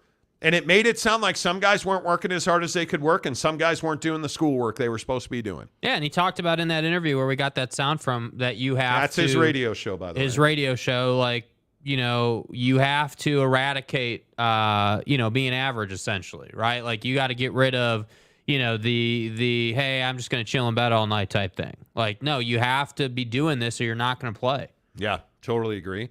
Dallas and TCU, I thought that was SMU. My bad. Tarrant County, boy. Look at OG Gary. Look at OG Gary, longtime listener. Exactly right. Dallas belongs to SMU. You just ask them. Yeah, they'll tell you. I cannot tell you how many SMU fans are like, you guys don't know a thing. It's like, well, Texas is our largest market, and no, that doesn't matter. Ask anyone. Well, we have, and everybody says it. SMU doesn't deliver Dallas at Texas and TCU do. No, Texas, nobody likes Texas. Well, turns out, okay, hey, man. And pardon me. Congratulations on paying your way to travel more in the ACC. Good luck. Okay, we'll see you guys later. That's inevitably how it goes. Salamini, see you, quote unquote, after dark. Get it? Well, we'll see you guys. See you after, Man, that was, boy. Johnny Gonzalez, Stanford deserves a Tuesday night game. Wow. PAC 10. But academics. Jeff Woodworth, my Avs looked great last night, and congrats to Bedard on his first goal. Let's go, baby. Got to win games, though. Prize picks tonight is wild, dude. Ass you versus Stanford. Okay, day drinking's fine. I mean, I don't hate you for it. Mike Smith, SMU pulls all big midnight kickoff games. Guys, don't be mean to SMU. SMU, it's Craig the James. Stings. Craig James, Eric Dickerson, Trans Ams. Schemers trying to control their little worlds. Come on. Tarrant County, boy, SMU equals Dallas. I've heard that. That's how do you pronounce Dallas in Latin? SMU. Tarrant County, boy. That's right. El Hombre. And yes, Mr. Sanders, what you do with your kids, have them in class Friday morning. It's there. A lot of people have been saying that. Matt Ritson for $2. Colorado lucky it's on ESPN, not the Pac-12 network against Stanford. He's earned the Pac-12 after dark. He's earned that window, right? Like, people turn out. His TV numbers are amazing. He's making people money. Yes. He's earned that. Not against Stanford. Guy, you're lucky you're not kicking off at 6 a.m. against Stanford. Dude, Deion doesn't have the Nick Saban card. You haven't won enough. Nick Saban's a 7-time national champion. Just ask him. He'll tell you. And he'll tell ESPN, too. Yeah, totally agree. Greg Hawkins, prize picks tonight is going hard. ATL, Philly, Dude. Let's go. Dude. Should we do it right now? All right, let's do it right now. And then we'll do it in 10 minutes. I want to ask you guys about this Pat McAfee thing. Oh, yeah. Yeah. I'm stunned by this. If Pat McAfee finds himself in another controversy. Through no fault of his own. So Pat McAfee has Aaron Rodgers Tuesday. Mm-hmm. And all of this because Aaron Rodgers went after Travis Kelce for doing commercials for a pharma company. The coronavirus. With things that we're not allowed to talk about on this show. Right. Travis Kelce is in commercials promoting Pfizer's flu and COVID vaccines. Aaron Rodgers on Tuesday on the Pat McAfee show went after him and challenged him to a debate because Kelce and others went back at Aaron Rodgers and was like, hey, don't know if you know this, your owner is the guy who is the heir apparent and owned Johnson & Johnson. Like the company Johnson & Johnson who makes the thing that goes in your arm and stuff. And so Aaron was like, well, let's debate it then. And so naturally, people are like, why is Aaron Rodgers Tuesday a thing? Oh, that's right, because Pat McAfee pays Aaron Rodgers a ton of money and has paid him. And Pat McAfee told Andrew Marchand at the New York Post, I've paid Aaron Rodgers more than $1 million to come on our show. And you'd have thought that Aaron Rodgers kicked somebody's puppy. And you'd have thought that Pat McAfee, slapped somebody's mama. Why is this a thing? The comment section today on this story on X, bro, I also got chastised in DM because I won't say X. I say Twitter. Whatever. I'm not calling it that. I'm calling it Twitter. On Twitter, the comment section is ridiculous on this story. And people are calling Pat McAfee a sellout and a fraud. And do you think any football player goes on a show every week? What do you think Nick Saban's getting paid to go on Pat McAfee's show every Thursday? What do you think? Do you think Aaron Rodgers just shows up on his show and not get paid for it? Well, that's what people thought because it was sold that Aaron Rodgers and Pat McAfee are friends. They're friends because he's on his show every Tuesday. So they built a relationship. And he's on his show because who co-hosts the last 2 hours of the Pat McAfee show? A.J. Hawk, the former Packer linebacker, who is really good friends with Aaron Rodgers. Right. But Aaron Rodgers is a businessman. This isn't Pat McAfee selling out. Can you put a price tag on Aaron Rodgers coming out of the darkness and going on Pat McAfee's show 2 days later? No. Nope. I don't understand the hate for Pat McAfee. Yeah, I just think that it is. First of all, his style is you either like it or you hate it. It's not like, oh, yeah, well, Pat's on. I guess I'll listen to that. No, it's like I love Pat or I hate Pat. Yes. And that's Correct. part of it. And I think that Aaron Rodgers is the same way. You either love Aaron Rodgers and respect him and think he's the best quarterback of his generation, or you hate him and he's never going to be Tom Brady. And Correct. I happen to be you're never going to be Tom Brady because you don't know how to win another Super Bowl. And it's been way too long since you've won anything. And so when you combine that with Pat McAfee style and short shorts and wearing a tank top and going against the grain, you're going to get some noise. And that's the reality of our world. And I'm with you, though.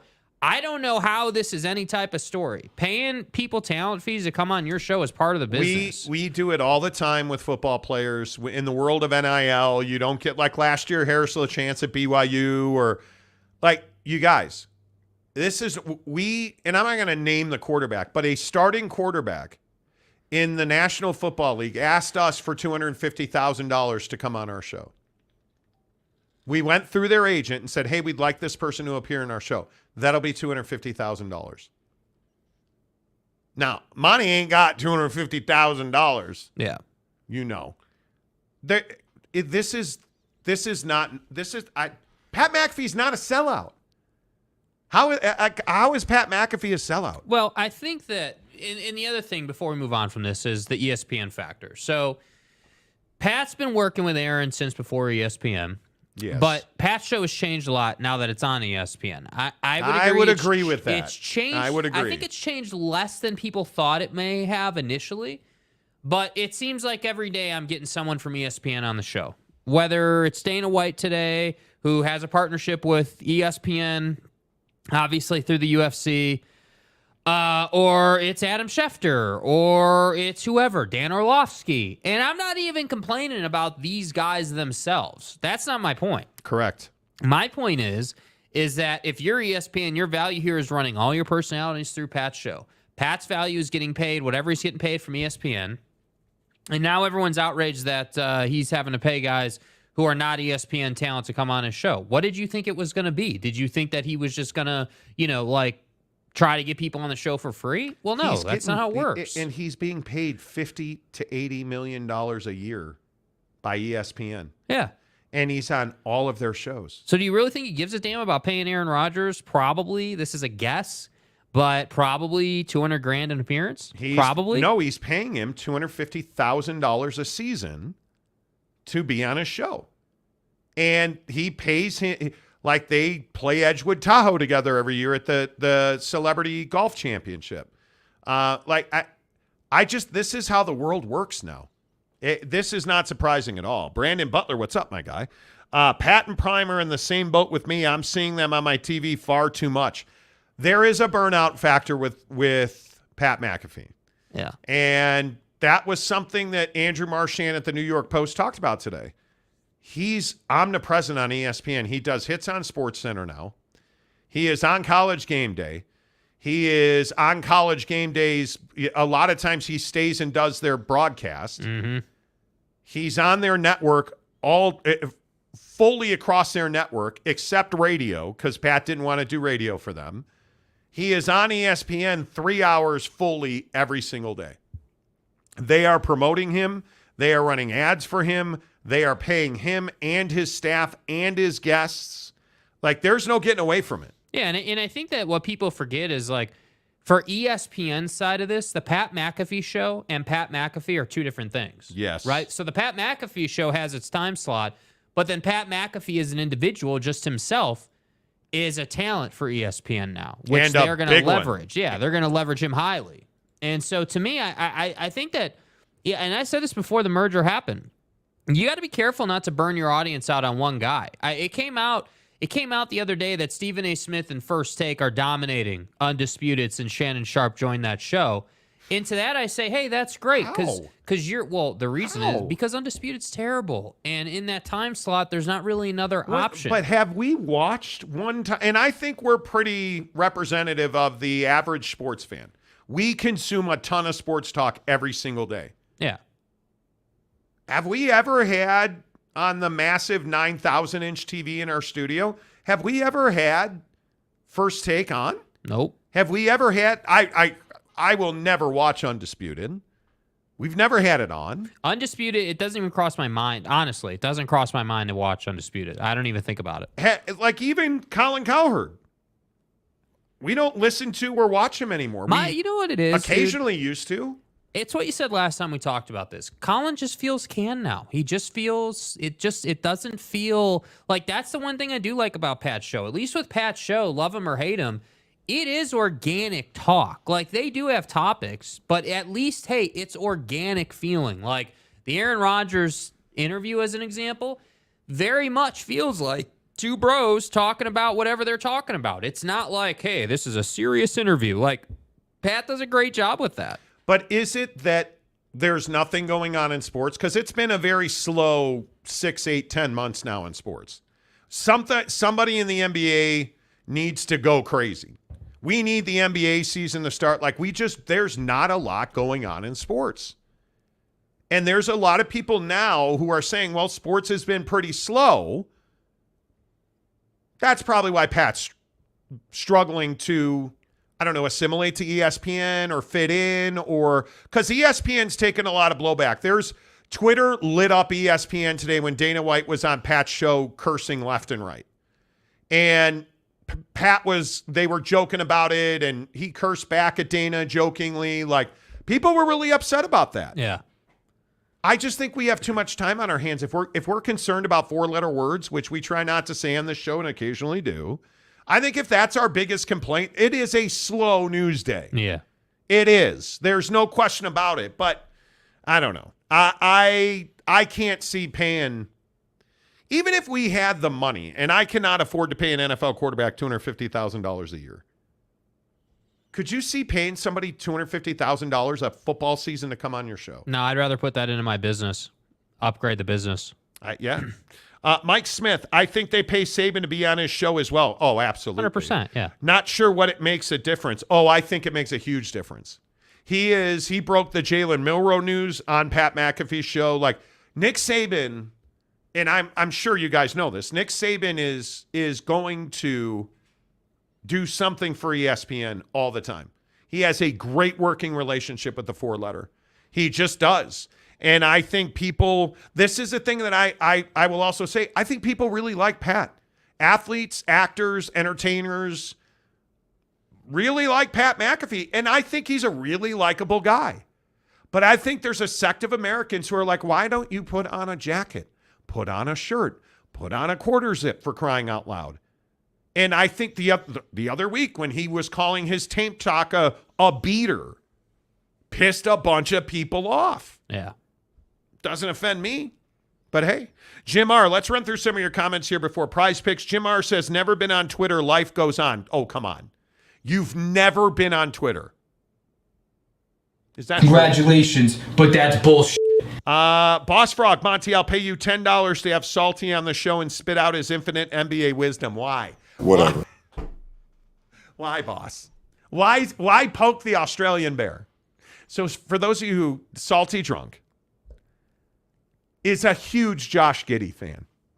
And I made the mistake of, giving my opinion. Sorry if you're offended by that. Which, God forbid in this country, if you give your opinion, I gave the opinion that most people in the NBA, I think, agree with me. Austin Rivers is far more important. Austin Reeves. I said Rivers. Austin Reeves. Thank you, Jake. Mm-hmm. Stay hard.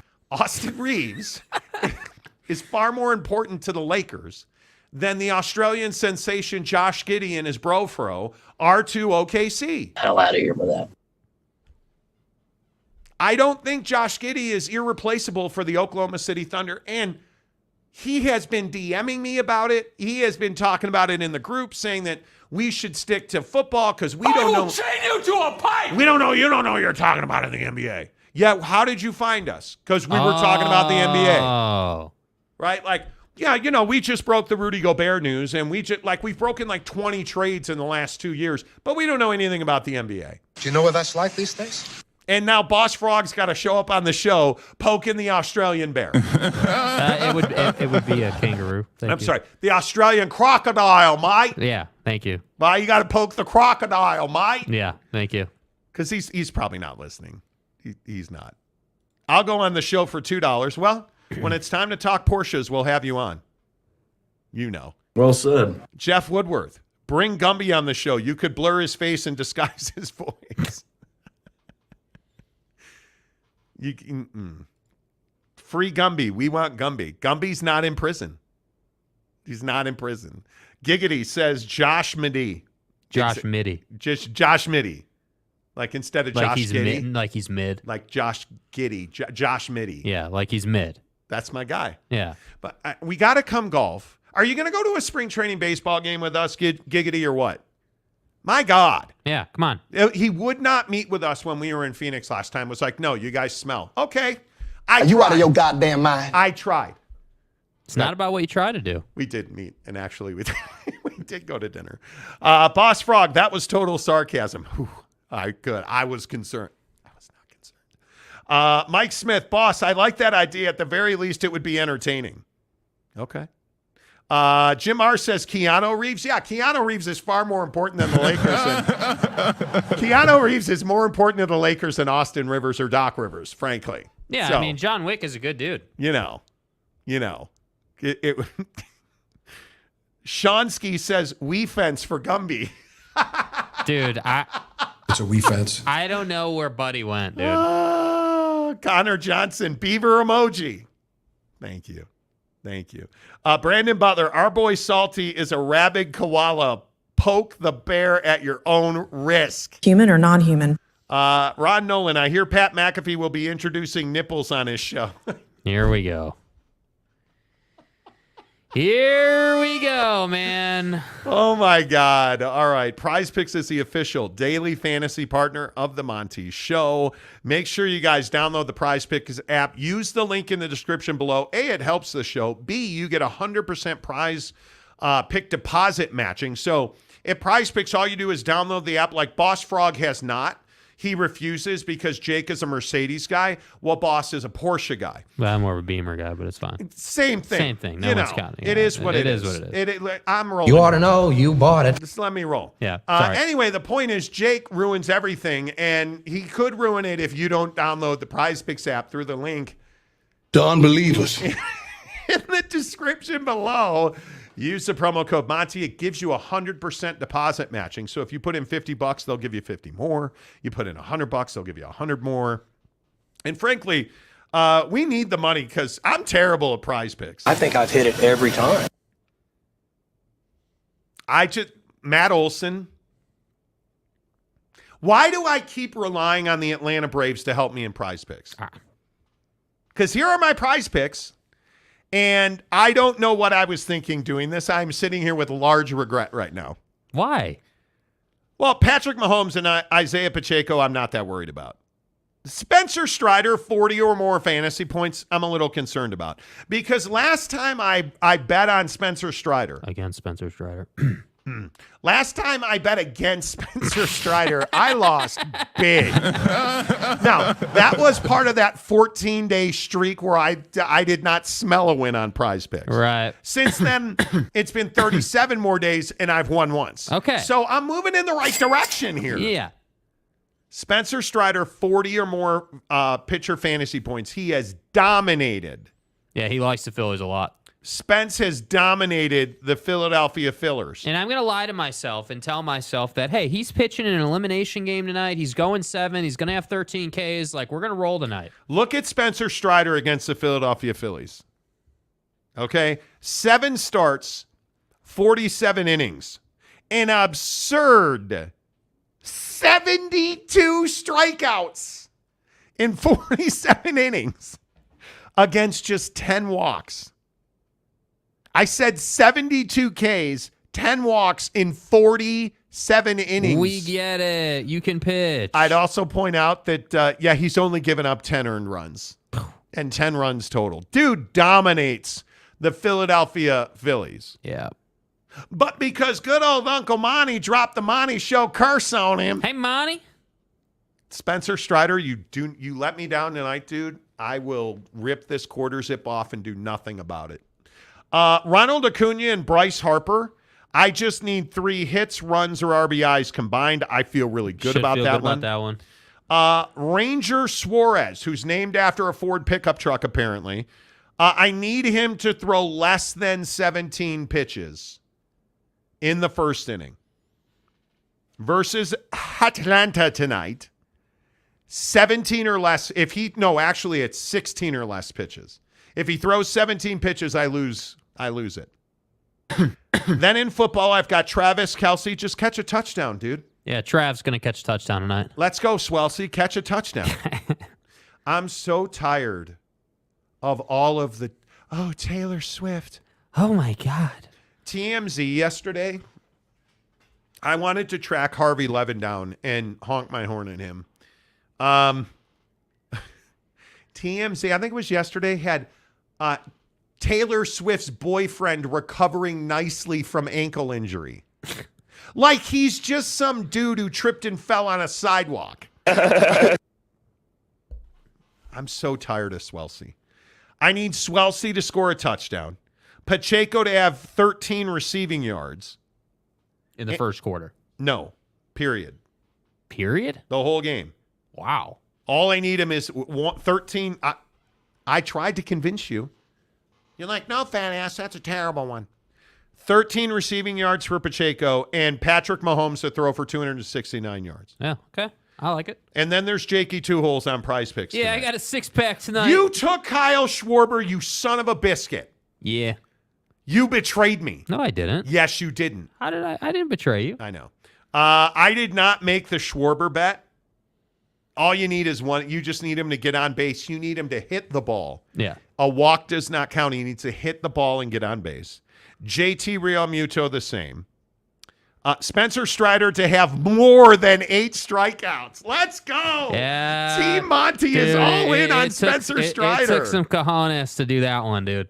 Patrick Mahomes, 64.5 passing yards in the first quarter. Ooh. It's one drive. Okay. Will Lutz, 5.5 kicking points. Yep. And then Chet Holmgren, the best player on the Oklahoma City Thunder, not from Australia, mate. It's an erection. Chet Holmgren's just got to put 1 shrimp on the bobby, mate. See, James, that's for you. Yeah, I'm trying to speak your language, James. I almost took Josh Middy for less than 11 points. Salty, I am not the one who came up with Josh Middy, and I will not continue to call Josh Giddey Josh Middy. Oh, I will. I will too. Ain't no reset. Because how do you not call him Josh Middy? Josh Middy might be one of the best troll names ever. Look at my guy, Greg Hawkins. Strider getting 11 today. Dude, Let's Greg, go. I need come through, baby. Come through, man. Hey, by the way, are you still looking for a gig, Greg Hawkins? We got to connect, man. Yeah. We didn't play a round of golf this year because you wouldn't get out of bed. Ooh, I have a kid. Ooh, babies. I have responsibilities. Wives, babies, family. No. Golf, you guys know. I don't want to embarrass you guys with how good I am. Guys that swung a club in 2 months and he's still going to be better than me. Yeah, probably.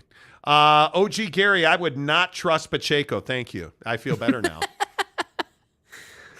Mike Smith, Kelce slipped on Taylor's snail trail. Okay, really, dude. Really? Okay. Come on, man. Chuck B says over/under on when Deion leaves after Shedeur is drafted. He will be at Colorado for 5 years. Yeah. I don't believe that he's going to leave Colorado early. I don't see that happening. I truly do not. Jeff Woodward says, I would pick any Chiefs offensive player over my Broncos D sucks. Well, 100%, dude, what you dude. do in your private time? Yeah. I mean, come on. I mean, Patty Ice and company should be rolling. What you do in your private time is up to you, sir. Yeah. It was a joke. I get it, dude. Private time and stuff. The DMs showing me are wild right now. Dude, our lives are a cartoon. I can't tell you the number of times I get DM'd about Chet Holmgren, Victor Wembanyama, Swelsey. Our old boy Travis Bird is taken up now back to DMing the Monty Show. Victor's the way. About Victor Wembanyama. Yeah. Not that any of you can. Travis Bird, the Birdman of Salt Lake City or whatever he was called, who is a paparazzi. Quite literally, he's a paparazzi. He used to be on the show, but he pissed off so many people. That Jake's like, people were leaving our members-only Instagram group, and Jake's like, dude, we can't do it. And we kind of have a leadership council. We kind of have a leadership council in that members-only group. And so we tested the temperature of the water, and people are like, get him the hell out of here, man. And so he's disappeared. He doesn't comment on the show anymore or anything. He only DMs us. He's like, Victor's the way. He's the best player ever in the world. Oh, dear. Oh, my.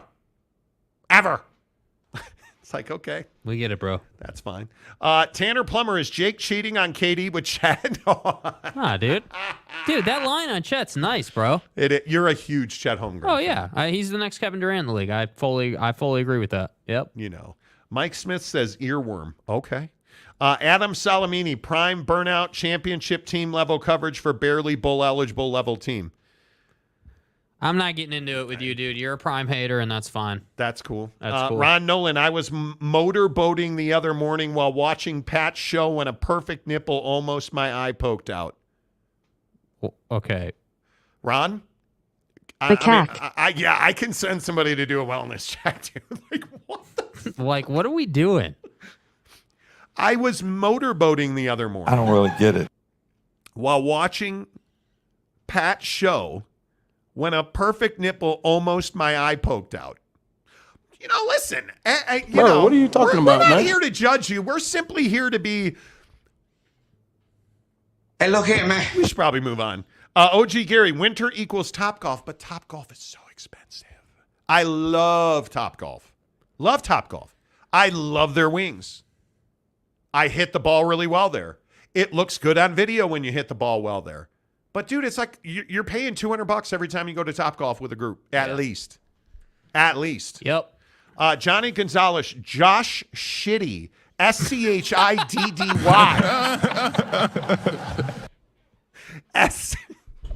You can't make it up, dude. You S-C-H. literally, dude. SCHID. Apologize to that man. Dude. Johnny Gonzalez. If they don't go to the playoffs this year, oh my God. Mike Smith, nipples in winter are diamond tipped. Okay. I'm so glad that you guys impart this level of knowledge to me. You know, Jeff Woodworth, paparazzi in Salt Lake City. Yes, it's huge business. Yeah, and dude. he's good. Big Daddy Magic, that's a paparazzi god. Like, he will get anybody to say anything you need. Jim R., John Lynch, best GM. I don't know how you argue that right now. I don't know. We got to talk about this Kirk Cousins thing. Because I do think that Kirk Cousins has to get out of Minnesota this year. I'm not buying it. And I dare say in my picks, and Boss Frog is probably going to slap the picks out of my mouth for, I can't believe I'm going to say this out loud. I do believe and I am a non-believer, but I do believe unbelievers that after this weekend, the Chicago Bears, I can't say it. Do you believe? I can't. After this weekend, the Chicago Bears, the beloved Ditka, pretty certainly will not be the worst team in the NFC North. Oh, no. I'm taking the Bears to beat the Vikings. Come on. Come on. You're the same Why guy is that so you're crazy? The same guy who came out here and piped all the people who were like, oh, yeah, Buddy's going to be an MVP. Well, I'm not Buddy's saying that. Be an No. MVP. I'm not saying that they're good. The Bears. I'm not saying the Bears are good. Right. I'm saying the Chicago Bears after this weekend will have beaten a really bad Minnesota Vikings team. Well, that's the issue, isn't it? And Justin Jefferson is hurt. He's not going to play. Yeah. Kirk Cousins, I'm not sure is going to have hips that are in the sockets I'm once telling you, this game's over. The Bears will find a way to mess it up. They always do. I hope they do. I hope they do. I hope they do. James gives us $5. I agree with Jake. All right, thanks for the $5. I agree with Jake. Chet is really good. I'm also a Mercedes guy. Hashtag G-Wagon. X5M competition. Beg to disagree. I think, and I know it's crazy, but I think after this weekend, Kirk Cousins, you've got to trade him. The trade deadline's Halloween, October 31st. Yeah. You've got to trade Kirk Cousins.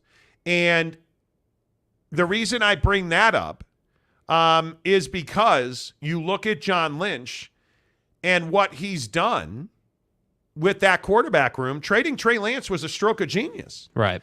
And I think when you look at Brocktober and you look at the way that... Sorry, did you say Brocktober? Yeah, you look at the Brockification of the San Francisco 49ers, and you realize how Brocktastic they are. That's all I got, dudes. But you also realize that they have Sam Darnold there, and you understand what a good move that was to get Darnold behind Brockatastic. Yeah, they're so brocked up, you know? Yeah, I mean, how are you not... I'm so bricked up right now. Brocked up right now. You realize that you need quarterback depth in this league. But again, I'm just going to ask, who's a good fit for Kirk Cousins? Yeah. There's only a couple. Stop with the Dallas Cowboys. I got so many tweets in YouTube comments yesterday. Wow, it's the Dallas Cowboys. Are you really telling me Kirk Cousins is better than Dak Prescott? And really more to the point, are you telling me that Dak Prescott's the problem with the Cowboys? Because I'm telling you they're not talented. They're not talented. Yeah. And now Leighton Vander Esch is out. Good luck. You've lost two of your best players in Diggs and Vander Esch on defense. Micah Parsons is limping around. And you don't have a number one wide receiver. And you can spin this, and we can sit here and we can try to wax poetic about what CeeDee Lamb is or what CeeDee Lamb is not. But I'm just going to tell you again, it doesn't matter because CeeDee Lamb hasn't performed. Yeah. So if CeeDee Lamb's not going to perform, I'm just asking you again, what's the point of having him there? Because I thought Dan Orlovsky on ESPN today made a really good point. They do not use CeeDee Lamb like a number one wide receiver, to which I say because he's not. Because he's not. You can say a lot of things about Mike McCarthy. The guy knows how to coordinate offense. CeeDee Lamb is not a gifted route runner. CeeDee Lamb does not seem to have the mental ability to turn his head on deep routes. So oftentimes the ball catches him by surprise. But you tell that dude to run a 7-yard in, he's there every single time. You tell him to run a comeback at 10 yards, he's there every single time. But they've not found a way to put him on the outside because he's not a number one wide receiver. Right.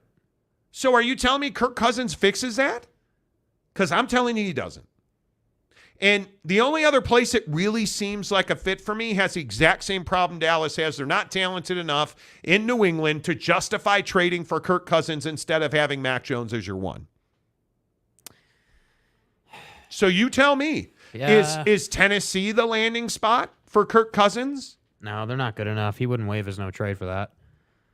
I don't know. I thought he handled the no trade question really well when he said, I've got other things to think about. Yeah, just focused on going 1-0. I think that it's all about what you're going to do after you acquire Kirk Cousins, because just acquiring him isn't going to fix, the Cowboys' needs or, the Titans' needs or whoever, the Jets. Just acquiring him isn't going to fix all your problems. No, it's not. Now, certain teams are going to go further with just adding Kirk Cousins than others. Like the Jets, I maintain, are still the team that would go the farthest by simply acquiring him and throwing him into the starting role, certainly. But I still don't think that's just auto bid into the Super Bowl, certainly. No. And I look at, some of the other teams around, and you got to be willing to go out there as an owner in the NFL and be a killer. You have to be willing to say, okay, I've got a ton liquid. You can't, there was a story about Robert Kraft and how he's never going to sell the Patriots, and the Patriots are worth $7 billion. You telling me this guy doesn't have the liquidity to go out and push deeper into the luxury tax and everything and incur those penalties financially on your cap? I know you do. So it's about whether or not you're willing to go and do that. And 9 out of 10 owners are not willing to go and do that. So let's stop talking about it being all Dak's fault or all Zachy Poo's fault or whoever you want to blame it on. We need to start talking about the fact that, you just don't have the right guy in the right position on the right team. It is what it is. Devontae Adams, go ahead. Waste your entire career with the Raiders. Go ahead, please. Try to keep justifying why you should be a Raider instead of being on a better team and utilizing your talent in the playoffs, because that's not a playoff team. It's just not. And I don't care who Jimmy G sat behind all those years. They're not gonna do anything this year. And it's really frustrating to look at the Cowboys and be like, oh, well, let's talk about CeeDee Lamb. No, let's talk about receivers that are on teams that are terrible that you could go out and try to get. And it's unfortunate that Jerry Jones isn't trying to go and get more wide receivers. Today, Jerry Jeudy of Denver is allegedly available. I'm not saying dude's number one, but I'm saying he's just as good as CeeDee Lamb Dan Jefferson was out there. There's guys out there. Yeah. And I'm not saying Chase Claypool's somebody I'd be excited about, but he was out there. Yeah. Right? Jeff Woodworth says no one wants that contract for Cousins. It's out. It's over. The contract ends. Minnesota, I believe, would pay you to have the $48 million dead cap money. Yeah. That now is less than that. His contract voids after this year. He's going to be a free agent. It is, and he did them a solid by converting in his signing bonus to create, what was it, $16 million for them. Kirk Cousins is not expensive. There's pretty much, it's a matter of need. And I'm telling you, the Jets are still that one team. I could maybe see New England, but is Kirk Cousins going to New England? Probably not. That seems like a beatdown. I don't think Mac Jones is the issue. I think that Bill Belichick needs to step out of the way there. Yeah. They need a new regime there, and I think we're going to get it. But I don't know. I've always found myself for many years being the guy that defends Kirk Cousins. Well, look, he puts up numbers, but just the same way, like we've had arguments to the death over Lamar Jacksons of the world. Right, and Lamar's a guy that we all know is not a super capable thrower, but your guy Dan Orlovsky sitting here talking about how Lamar's on pace for 4,500 yards, and I think it's 37 touchdowns, right? Nice numbers, right? But what's the difference? Kirk can put up those numbers. Sex machine, right? Yeah. Justin Herbert's putting up those numbers, but they're not winning. Kirk Cousins is consistently a 4,000-yard passer, and what does it mean? Yeah. It means nothing. And again, look at Baltimore this week. Who has the honest-to-goodness belief that Baltimore, without a doubt, and I say without a doubt, anything can happen. But if you said that Baltimore went to Tennessee and lost on Monday, if that's what we're talking about, is that really stunning? I don't think it's that stunning. No. I don't think it's that stunning. I think the Bears beating the Vikings is not stunning. Now, you want to talk about if the Broncos find a way to beat the Chiefs tonight? They won't. That would be stunning. You want to talk about maybe the Panthers beat the Dolphins in Miami? That'd be stunning. I look at the Baltimore Ravens, and I just don't think they're that good. Mm-hmm. I look at Lamar Jackson. I don't think he's that good. I would rather have Anthony Richardson over Lamar Jackson. Please don't explode. We almost came to It's blows. your opinion. It's the USC thing. It's your opinion. Yeah. I almost had to, show Jake that I can still throw down like Mike Tyson did. Mm-hmm. No, I'm kidding. But we had a pretty good debate over Anthony Richardson or Lamar Jackson. Well, you can't take Anthony Richardson because he's hurt again. Yeah. Anyway. Hasn't learned the lesson yet. I could go on. Brock around the clock. Yes, sir. James says Dallas needs to beef up their offensive line. The teams that win the Super Bowl have great O-lines. They do. And they have elite quarterback play. Hey, Dak Prescott is always going to be one of the most polarizing quarterbacks in football. Yeah. Always has been, always will be. And I just don't know that Jerry will when will Jerry move on from him? I don't know. When will Jerry start putting together actual rosters that can compete late in the season? Oh, that's right. Never. Investing in Leighton Vander Esch will come back to get him. UW fan Jim says, or Dak is not getting anyone the ball. I don't buy that. The numbers don't say that, dude. I think Dak Prescott, I think Mike McCarthy doesn't like Dak Prescott, and there's nothing he can do about it. And I think he does not trust Dak to throw the ball deep, and CeeDee Lamb is not a great route runner. And I think it stifles their offense. I think not having Zeke Elliott there is a mistake. I think Pollard is a lovely back, but he's limited in a lot of ways. He's not a great blocker. But then again, in this day and age, do you need that? I don't know. Yeah. But they got to find a way to execute offensively, and I don't know that you can do that when you're so limited talent-wise. Yep. Jeff Woodworth, CD's nuts, Lamb. See what CD's right. See what you did there. Are you saying the Niners are Brock solid? Yeah, exactly. Exactly. There's so many ones. Brocktober. D-Hop is in Tennessee, though. He is. And how long have we been talking about Ryan Tannehill's down in Tennessee? They're going to move on. And they never do. They never do. They never do. Because they're not paying a Kirk Cousins level contract. That ain't happening.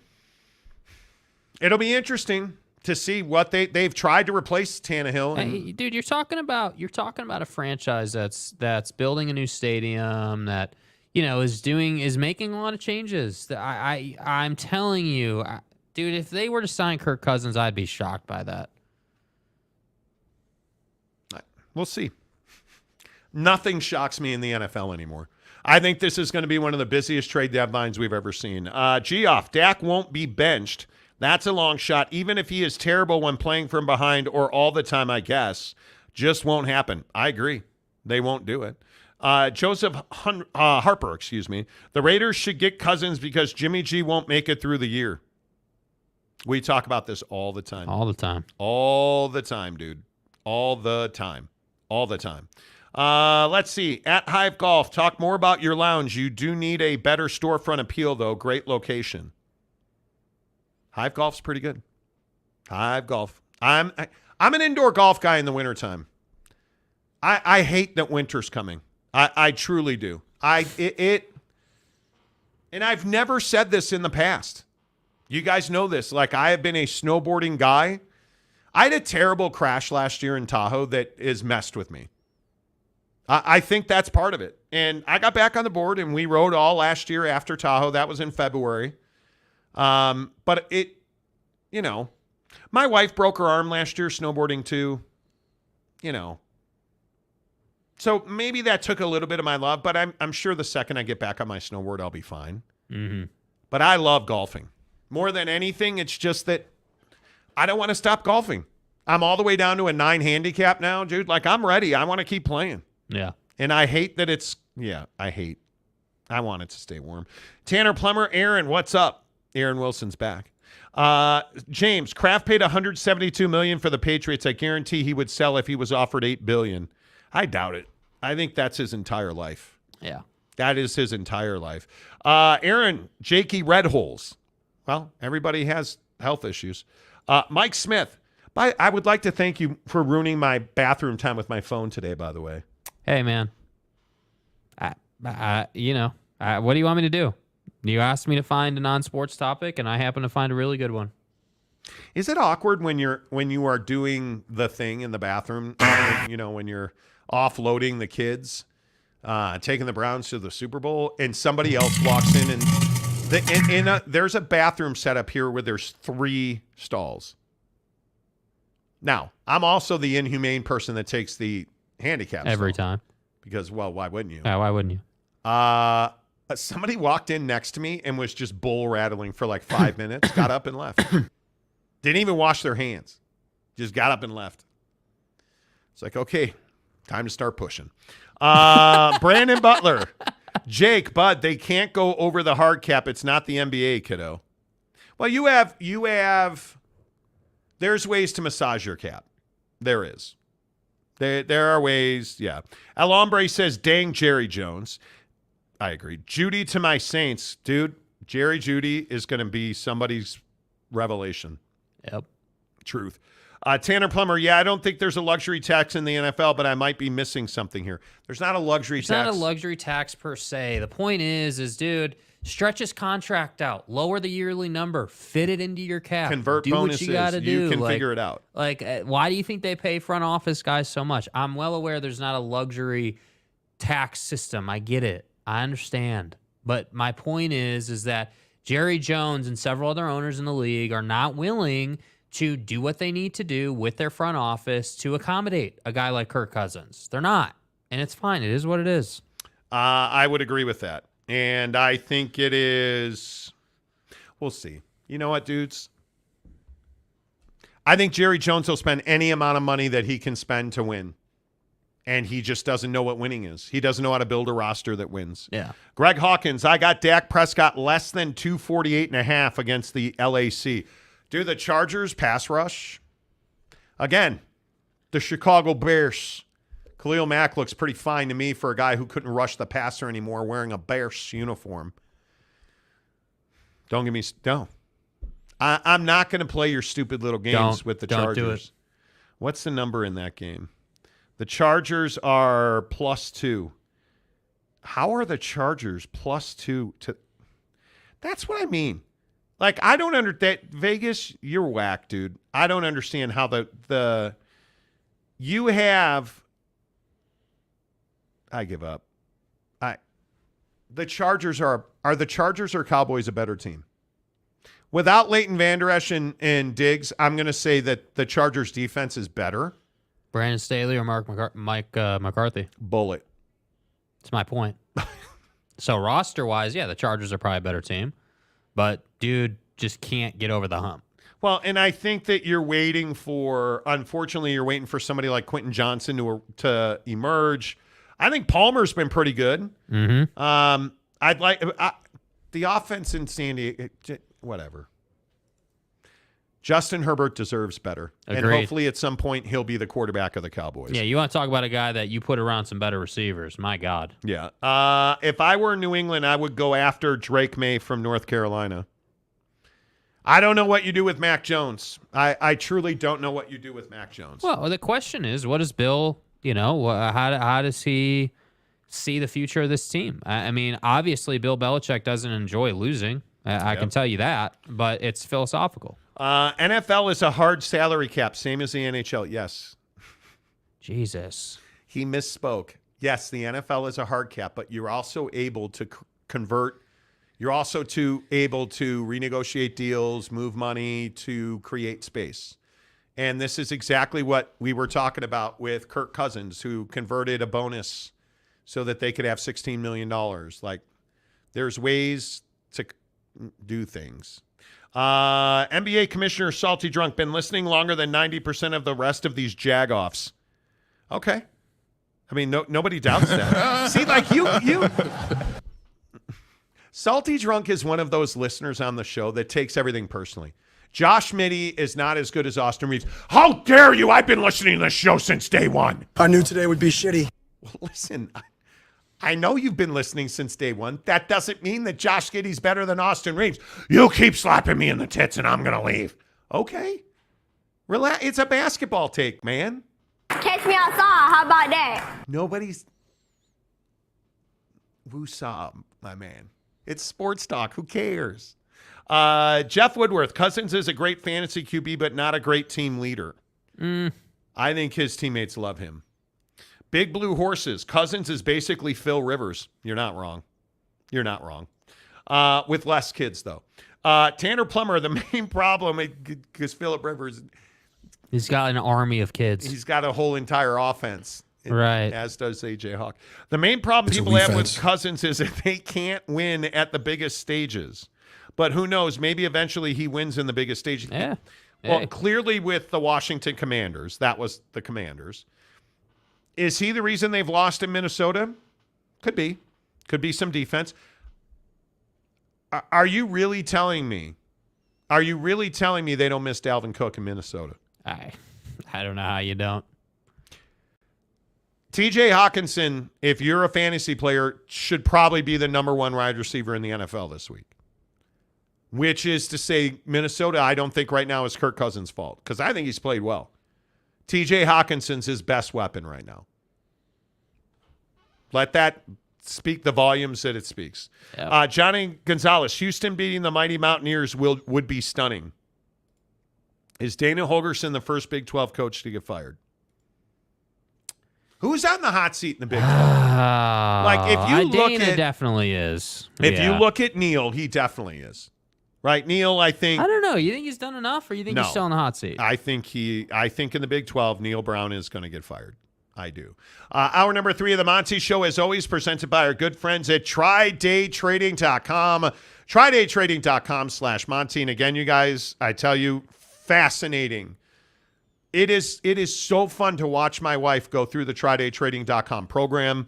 Her coach is really great. She talks to me about all the things that they talk about and what he's showing her, the different models that they teach you how to leverage trades, their software, their indicators. Like, they're really good at making money at Tri-Day Trading. And this is, again, why I tell you, if you're the guy that hates your job, if you're the one who says, man, I can't believe I'm not making that money, if every year you do your taxes, it pisses you off, if you're the one that looks out the window and says, man, Jimmy got another new pickup truck, and you're still driving a 76 Pinto. If you're the guy that's like, man, why are my kids sharing a room? I wish they had their own rooms. TryDayTrading.com. Stop making excuses about why you're not living the life you want to live, and start making the bread you want to live. Build your relationship with yourself by building confidence. That's what happens when you go through the Tri-Day program. You build confidence because you learn, and you immediately, within the first day you're in the program, you start seeing how you're going to make money and how much money you're going to make. But that first step requires $10 and a 30-day trial membership. That's all they ask, and that $10 is a charitable donation. And you immediately get connected with a coach. They immediately turn you onto their platform, and you immediately start making trades. And you start seeing what the indicators are. Well, what's their process? What's their software look like? What are their indicators? What is their, what is the way that they trade? What techniques, what thought processes do they use? That's day one, dude. So you immediately, I came home the other night, my wife, this is what it's like at Tri-Day Trading. You make your trades. My wife walked away from it, and she's making stuffed acorn squash for dinner. And she's got her laptop in the living room, and it's just ding, ding, ding, ding, just making trades. And she's like, hey, I need to go look at that. Like, stop that trade. Okay. It goes down, right? And she's like, oh, got to get in there. Yep, time to make that trade. All right, boom. Like, it's inside of your lifestyle. It fits your time of day. It's awesome, you guys. It is so much fun. I love it. I'm telling you, it'll change your life. TryDayTrading.com. Go get your $10 30-day trial membership at TryDayTrading.com/Monty. Make sure you tell me you heard about it on the Monty Show. Whew! What a first 2 hours, man. What a first 2 hours. Inspire me. Damn, Philip Rivers does have 10 kids. What did you think I was kidding? Dude. The guy's got an entire offense. Yeah, man. Macaque. I don't, and listen. I don't begrudge dudes. But again, today I was texting with a friend of mine talking about, hey, I was listening to your show. My brother's struggling with whether or not to have a fourth child. He doesn't want one. His wife does, dude. I don't know how they do it. I have no idea. How do you have 15 kids? Can you imagine that? Not 1 or 2, 15. Can you imagine? Dude, I would struggle to have like 3 kids. I freely admit I am a selfish guy that loves my golf clubs, and I love my new car every 2 years, and I love my vacations, and I love my wife, and I can't imagine it. Yeah. I cannot imagine it. Tarrant County boy. So Mrs. Monty, the real money maker. Dude, she's a stud. I tell you guys this all the time. Like, money vampire over here. Dude, Excuse me, money vampire? He's the guy on this show. Mrs. Monty's absolutely a stud. I married way over my head. Not only is she beautiful, smart, intelligent, loving, caring, tossing and turning, like, she's amazing. She's got a great job, and now she wants to build an empire with Tri-Day Trading. She straight up said to me, hey, do you think you can get me into TriDayTrading.com? Like, she asked. I didn't go to her and be like, hey. She's like, hey, what do you Hey guys. And now she's doing it. I'm telling you, you just have to go and do it. Yes. Because when you start seeing the money roll in, dude, you're like, hey, I'm in. Yep. And it's a $10 charitable donation, so it essentially costs you nothing. That's what I always tell people, to get a 30-day look. Like people always say, oh, well, dude, how did he get this? Or how did she get that? Like, how are you affording this lifestyle? People are like, oh, I would never pay this much for that. Well, yeah, because you haven't gotten to that financial level yet where, $50,000 feels like $5. It's all proportions, and that's what they teach you. Yep. Mike Chase says, I adopted 5 kids. Yeah, and you and your wife are amazing, dude. Like, it is, yeah, you're such a passionate guy about your kids. I love it. I absolutely love it. So I appreciate that. I think there's a difference between procreatorial activity for 10 and adopting 5. Mm-hmm. The nobility and the courage it takes to adopt 5 kids is wild. Ron Nolan. Hey, Monty, in Australia, salty drunk means pissed. True story. Look it up. I don't disagree with you. I'm going to take your word on that. I am going to take your word on that. Maury Alvarez, my guy, what's up? The great Floridian. How's the great state of Florida? I was talking to a dude on DM the other day on Twitter in Miami who was trying to convince me to come down and golf at DJ Khaled's golf club. Apparently he has his own or club. I don't know. We the best. So, yeah. We the best. How you doing, Maury? Phillip Rivers has 10, and Zion is going to have a whole basketball team, including the bench, within 3 years. Yeah, noticed all that porn star side piece stuff got quiet. Yeah, notice he looks amazing. Yeah, well. I mean, he's no Josh Mitty, but he's no Paolo Banchero, but he'll do. Paolo Banchero is... dominated him. Phillip Rivers getting stroked with all those kids. You're not wrong, dude. I mean, Buddy's doing Buddy. It's fine. Jake, play it. You gotta get stroked. Thank you. Honestly, I'd start stroking guys. Gary, Mrs. Monty doesn't wait 10 little bucked up rugrats to chase after. Dude, it is wild. And I'm not telling you that having kids is bad, but 2 is fine. And I say this to everybody. Our friend that was sitting in here.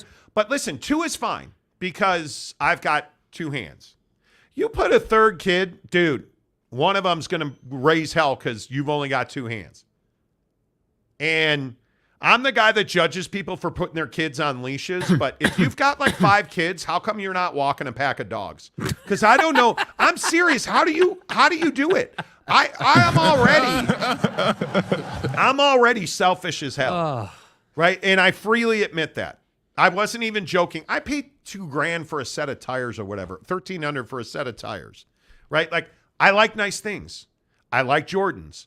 I like going out to dinner with Mrs. Monty. Like, all the things that get really unaffordable when you have 10 kids. Yeah. It's a calling, dude. Yep. It's a calling. Tarrant County boy. Philip Schaff. No. Nope. Jim R. LOL, Gary. Aaron says, hit the like button, casuals. You guys, we are so close. We are so close to 40,000 subscribers. We are at 39,490. We're 510 away from 40,000. Come on. 510 away from 40,000. It is wild. So, yes, Please give us a thumbs up. Hit the like button. There's a heart button in the bottom of the screen. Please hit the heart button and pick your favorite reaction. That all helps the channel grow. Yes, 100%. That all helps the channel grow. We appreciate you guys doing that. When you hit the like button, it tells YouTube that, hey, you like the show. It's a good show. Kick it out to more people. We appreciate that. Thank you guys for the 100% and the hearts and the celebrations. See, so if you hit those emojis, you're not going to get put in timeout. Okay? You're not. Let's be clear. You're not. Those are the right emojis. Yes. So that's correct. Thank you for that. Hey, look at our guy LV Seminole gifting 5 memberships. Appreciate that, LV Seminole. Thank you so much for bringing 5 new members into the Monty Show clan. Mike Chase, my wife leads and I keep everything in front of me. Exactly right. Don't let the kids get behind you, Mike. Bad things will happen if they get behind you. Yeah, what are you, Mario Cristobal? But how many kids can you handle? Honest to goodness, if you, in your life, how many kids do you want? 2 at the max. 2 max. What about 2 your max. What about your not wife? How many kids does your not wife want? 2 max. 2 max. Yeah. So you're gonna have 2 kids. We'll see. Yeah. I think what I would like to do is I'd like to have 1 and then we'll see. I mean, everyone's always like, oh, well, if you only have 1, they're not gonna have any siblings. Like, what are you doing? I'm like, yeah, well, I turned out just fine. No, you didn't. I'm good. We just haven't told you haven't turned out Well, fine. that's your opinion. Again, USC, right? Anyway, There point you go. is, yeah, I don't know. 2 would be my max. I ain't got time for like 5. Yeah. Monty had Jake and was like, dude, I can't have another one of these. I can barely handle this guy. Yeah, well. Yeah, but you were a really easy kid. You were a really easy baby. You were a really easy kid. That's right, T. You became a problem when you learned how to talk. That's when like the beatings start. No, I'm kidding. I'm for real. You were like a really easy kid. I think I pretty easily could have had 2. Mm-hmm. It was never in my heart to have another one. And Mrs. Monty was adamant. She was like, yeah, no. Nah. She was on the no kids train. She was. And we've talked about it back and forth. And I truly believe that neither one of us have regret. Neither one of us have regret. Do you believe? You truly were one of the easiest kids that was around. Mm-hmm. Like you played baseball. You were. Jake is a kid that never wanted to help around the house. Never wanted to do yard work. Never wanted to do the dishes. Barely did his homework. No. Like, yeah, those were the issues we had. Like, but you were never like a weed guy or a drinking guy you didn't even want to get your driver's license till you were 18. Like you were an easy kid to deal with. Yeah. You know. Yeah. I just think it's very different. You know, I think yeah, there's a exactly. No one wants Nick Cannon's life. Yeah, How? Well, look, I think there's a big conversation around the life you're able to provide the, kid number 3 and kid number 4. Like, dude, resources only go so far, and I keep trying to tell people this, and nobody seems to give a damn. Dude, the world is getting more expensive, and people just don't seem. They're like, oh yeah, sure, okay, dude, I'm out here paying $60 for 11 gallons of gas, dude. Like, it's not. Like, it's different now. And I look at, and this is probably way too much, but I will generically say, I look at what's going on around the world, dude. Nah, I'm good. Yeah, I mean, raising kids is hard enough. Yeah.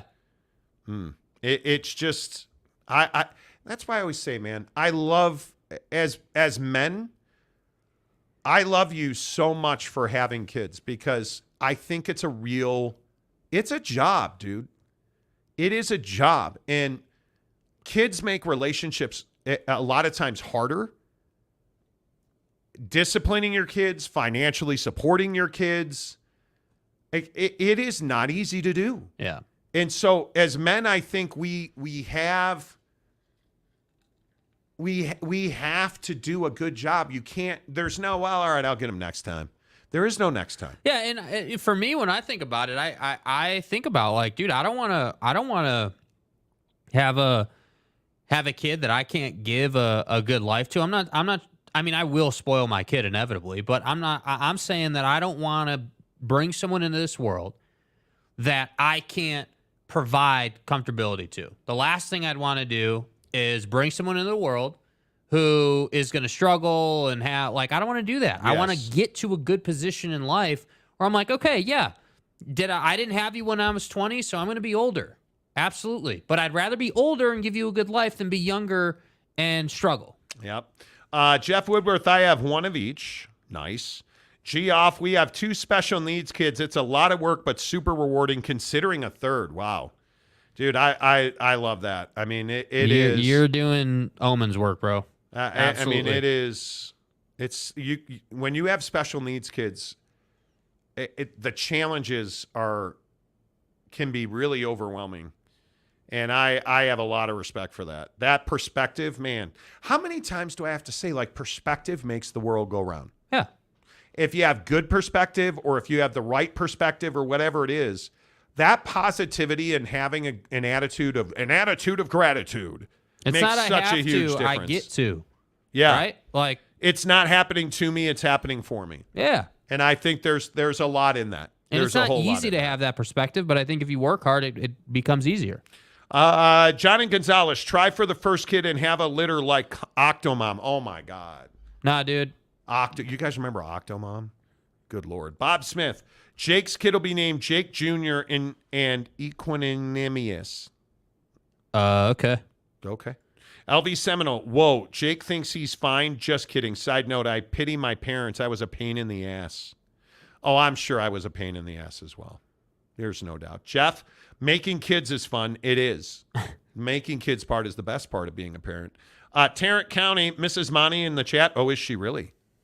I did not know that. I did not see her. Tanner Plummer, I feel like almost every kid growing up didn't want to help around the house. Yeah, true. I never did. Because we're when you're 10, you don't have perspective. You take 5 minutes and clean your room, it's over. Johnny Gonzalez, raising kids is hell. But sometimes I don't believe the rewards that I had as a parent. I can vividly remember sitting watching Jake pitch and saying, man, I hope this just never ends. Like every time I watched Jake pitch, I had a lot of gratitude because I always thought to myself, man, one day I'm going to be like, man, I wish Jake was pitching today. And I've thought about that. It's when we're playing golf and I'm losing my shit because I'm playing terrible golf. It's like, well, dude, hey, you're playing golf with your kid, man. This is. There's a lot of people who are digging ditches right now.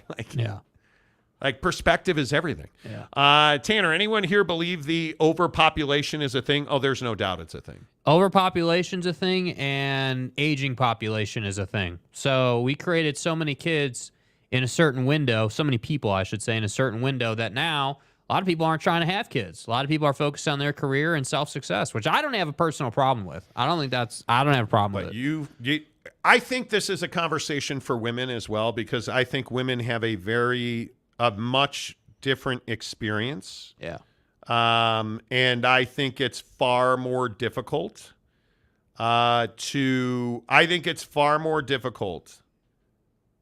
for women to be like, yeah, I'll just wait. I can just wait. It's fine. Well, then all of a sudden you're like 45 and you're like, oh, wait, can't wait anymore. Oh, damn, I can't wait anymore. Mm-hmm. And then for men, I mean, go the Bobby D route, right? Like you can have a kid when you're 80. I'm not telling you that's the right thing to do. I think it's incredibly irresponsible. Yeah. But the clock, you're not on the clock as a man. You're on the clock as a woman. NBA Commissioner Salty Drunk, keep stepping on the little people on the way to the top. I don't understand what that means, dude. What are you talking about, what dude? What does that mean? Delaric, you can go the George Foreman route and have 10 kids named after yourself. Yeah. I would never name my kid after myself. Georgetta, George 1 through 10. Gary Wolf, baby Two Holes was a primo kid until he had to take the flute-toting band dork to prom. Your prom dates were okay. I mean, yeah, you had fun at proms. I mean, yeah, I had a good time. You never had any crazy women you went to prom with. No. Tarrant County boy, his house should be named Georgetown. Seriously. Jeff said I had my first at 27.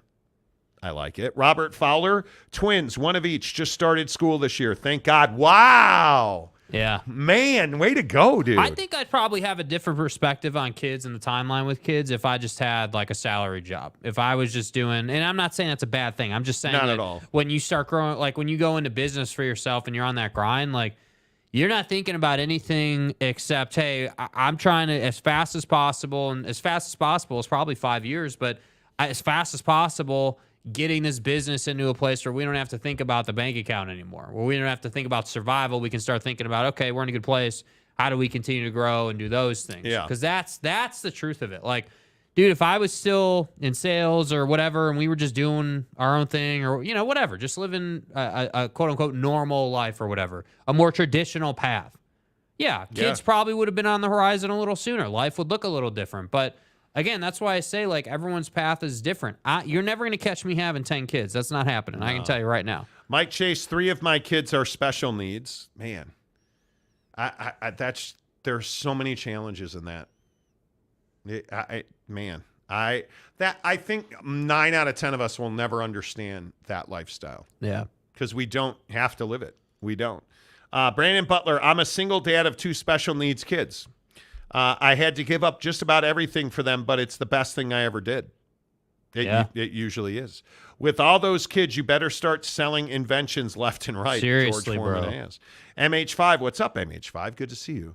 Hey, Monty, Al Pacino is 83, and welcome to New Baby into the World. You're never too old to have another one. Yeah, we talked about that. I agree with you. I think it's horrible. Yeah, I think it's irresponsible because you're never... I mean, you're bringing someone into the world who doesn't have the figures in their life to guide them when they need that guidance. Let's say Al Pacino lives 20 more years. Which is highly unlikely. His kid's going to be in college, and his dad is going to die or be dead. It's brutal. OG Gary, all right, y'all. See you tomorrow morning at 8. See you tomorrow, man. Appreciate you very much. Thank you. Don't forget tomorrow morning, 7 Pacific, 10 Eastern. On the show live tomorrow. James, 3 daughters, all of them are grown. Being 50 is really good. Yes, it is. Yeah. 50 never looks so good. I do enjoy watching golf tournaments when really good golfers hit balls into the I truly enjoy that. I truly enjoy that. Overpopulation is a myth. Everyone else but white people and Phillip Rivers having large families. Wow. Greg Hawkins, who has children. I think you have 2 kids, right? I was on the no kids train until I had kids. Kids change your life. It's the best. They do. I was 20, playing baseball, working in radio, and waiting tables when I had my first and only. And it immediately, I'll never forget the moment. Like when Jake was born, the first time you hold your kid, it completely changes your life. And your perspective and your goals and your dreams and all of that. I'm looking forward to having a kid, Kaufman says, as you should. Guys, that prom thing was a reference to American Pie. Oh, was it really? Sorry, I missed that. NBA commissioner says Jake is disrespectful. What did he do now? Dude, you're always so serious. What are you talking about, dude? Relax. Ron Nolan, overpopulation's not a thing. Have you checked out how damn big this planet is? Yeah, but we don't have resources. We don't have water. We don't have power. We don't have... It's not about square footage, man. It's not about square footage. It's about the ability to be healthy. It's about food supplies. It's about not killing each other. You look at what's going on around the world. I mean, that's not living your life. Robert Fowler. And on top of that, the missus was 40 when she had them. That was a tough conversation and decision to make. Yes, it is. Yes, it is. Short memories, guys. Salty, sometimes I just don't understand what you're unhappy about, dude. Nobody disrespected you. Nobody dislikes you. Like, you're one of our dudes. There's no reason to, like, be upset or, Experts estimate the Earth will reach a peak population in 100 to 200 years and then contract and find equilibrium. Well, I'm glad I won't be here for that. MH5, I think Al's baby mama is banking on him not living another 20 years. I'm a man. Okay. I like that. All right. Whew. Seriously, like, I don't even know how we got there. I don't know either. I don't know how we got there. The Monty Show, as always, is presented by our good friends at The Advocates, theadvocates.com. Not done.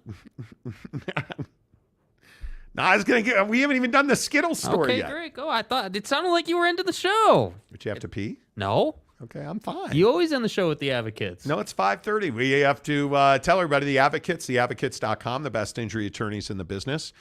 Speaking of kids, you guys, I'm imploring you. We've only probably got another week to do this.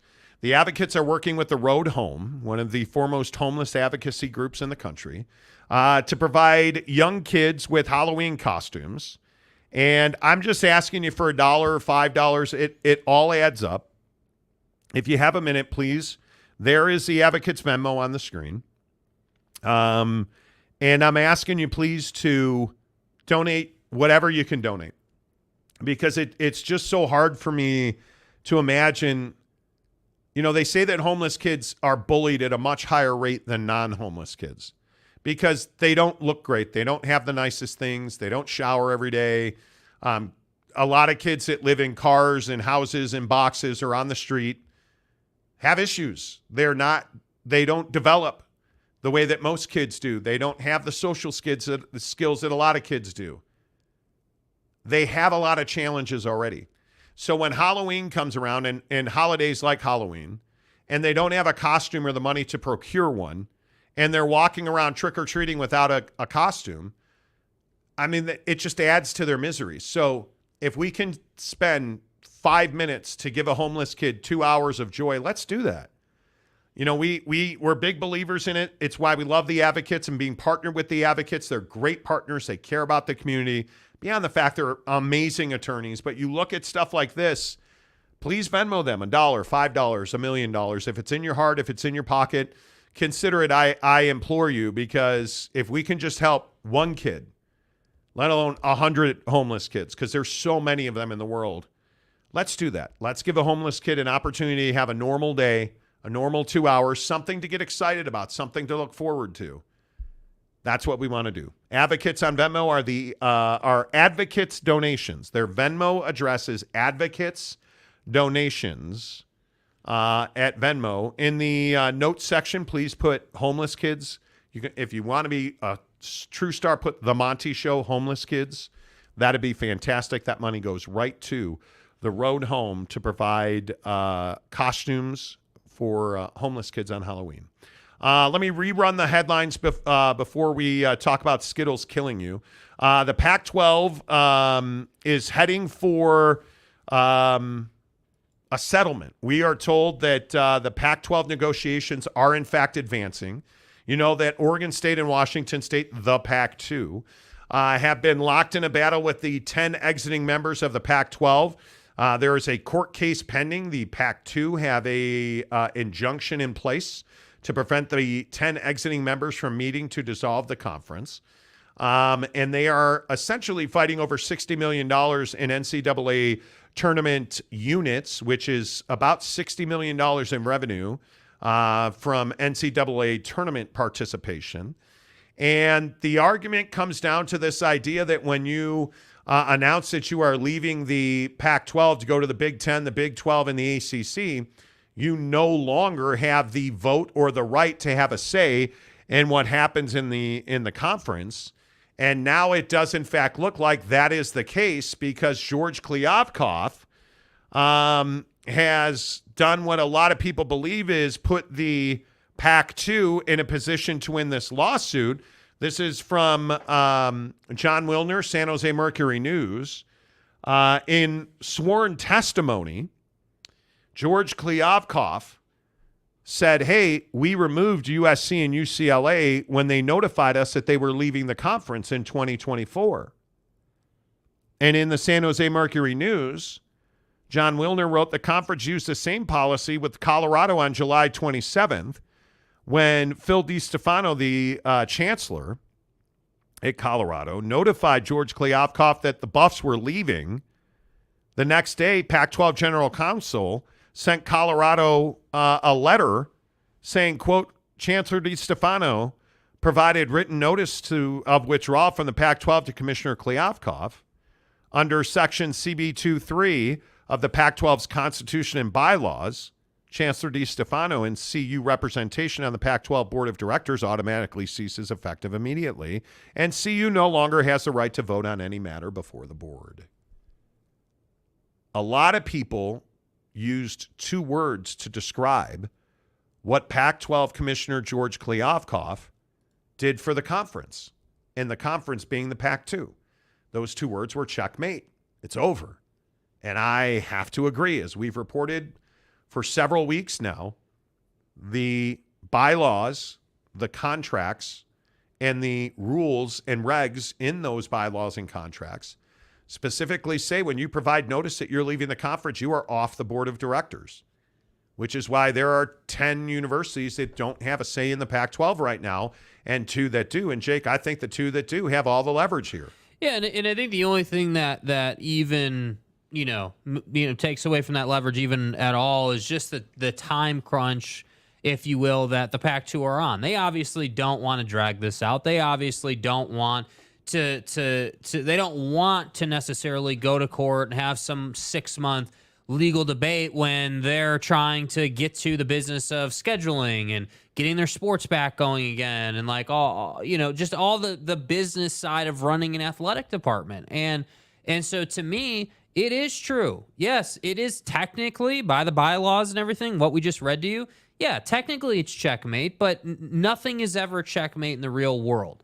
If you're living on paper, it's checkmate, but the difference is that in this situation, the Pac-2, if you will, don't want to drag this out, and the 10 who left know that. And so what does that create? Well, it creates this environment where the 2 of them are going to negotiate together to try to settle this thing before their first court date gets here. And the only question that I see that's at hand here is how married or committed are either side to what they want, right? Mostly being that $60 million. Yes. Because if you're the 10 who left and you're steadfast that all 10 have to get their full share of that money, this thing's going to drag on for a long time, and it's going to put the Pac-2 or the 2 remaining in a position where that's going to make them feel like, hey, you're really backing us into a corner here. You're forcing us to go to court, and we're going to lay the hammer down, which is the bylaws. So I highly doubt the 10 who left are like, hey, we all have to get our full share. I'm guessing, and based on what we've been told, they're making progress, that the 10 who left are just trying to get something worked out that works for both sides. I think it's 25 cents on the dollar, and it's an equitable share for all 10 members. Yeah. And I think that is what it is, because the other part of this today is that we found out that the Comcast money, as we've been telling you for months, is not a factor, because Comcast has stopped paying the Pac-12, and by the time the fiscal year, which is the business year, comes to an end, Comcast will have been made whole for the overpayment of the $72 million. Not an issue. The issue here is the $60 million in NCAA tournament units and the assets and the brand of the Pac-12. And I think lock, stock, and barrel, that belongs to Oregon State and Washington State. And we've also been told, and I've been telling you this for a month now, that the Pac-2 and the Mountain West have a working framework with the Mountain West and the Pac-2 to merge and move forward. And I think that's why there has been a lot of people have described a sense of calm and a sense of confidence with the Pac-2. And I think it makes perfect sense. I think that's the biggest story of the day, no doubt. Don't forget Thursday Night Football tonight, Broncos and Chiefs, minus 10.5. For the Chiefs, 47's the number. I think it has to go over the 47. Has to. Because I got to believe the Chiefs are going to score at least 4 touchdowns here. 8:15 on Amazon Prime Video.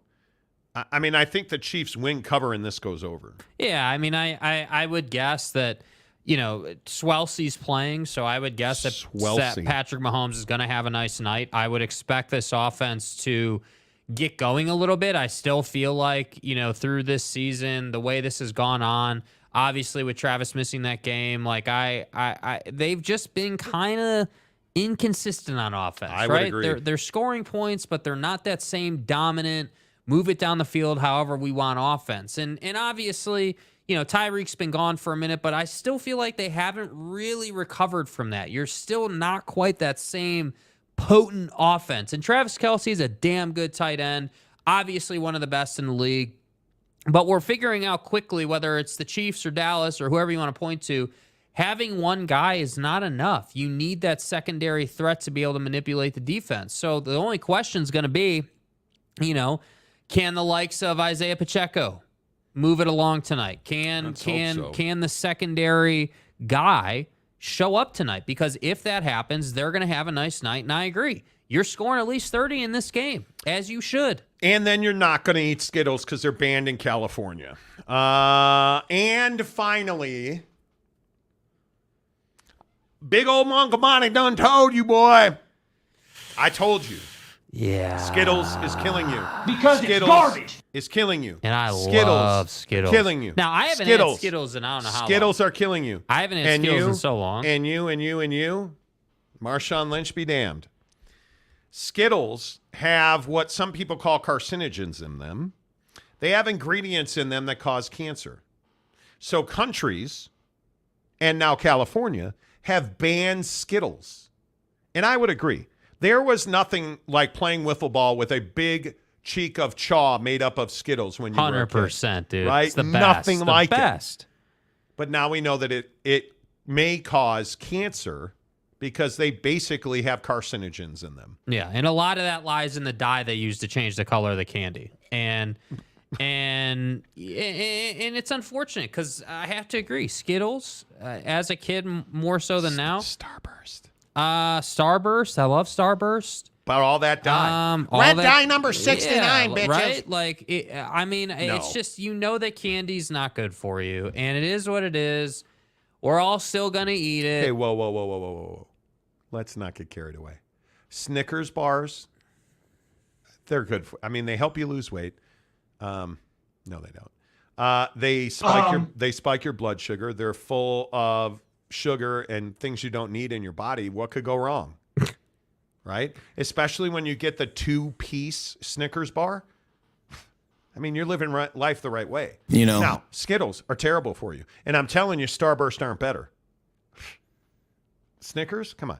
White chocolate, Reese's peanut butter pumpkins? Hell yeah. Come on. Those will put you in perfect health. Said no one ever. Ever. Never. Confection peanut butter is awful for you. The devil's poop. I'm telling you it's right now. It's the devil's poop. It's worse than olives. And olives are if olives are Satan's giblets, do not tell me that confection peanut butter ain't his poop. I'm telling you now. It's worse than taking your phone into the pot, which Jake says is killing your butt. Yeah. It is. What's your favorite candy? Confection peanut butter. Yeah, I can't lie. I love me a good Reese's pumpkin. I will never say no to that. I love me a good peanut butter Snickers bar. White chocolate pumpkin or milk chocolate? White chocolate. All day 100% long. white chocolate. All day long, dude. All day long, dude. 100%. 100%. It is by far my favorite. And every time I eat it, I'm like, damn, I shouldn't have eaten that, but man, it was good. Oh, it's so good. Every single time. White chocolate Reese's anything. I just can't. Yeah. Tarrant County boy. Oh yeah, a hot dog a day less of your life. What do you got to lose besides days on your life? There's a place by our studio that's called Beef on a Stick, and they do hot dogs and corn dogs and stuff. Sorry, and I'm like, dude, bro, that's not good for you, bro. See, I don't eat that stuff anymore. Yeah. I can honestly say, do I have Snickers bars? Yes. I don't drink soda. It's why I drink Bucked Up. They have no sugar in their energy drinks. They have good ingredients that help you. I do a lot of that.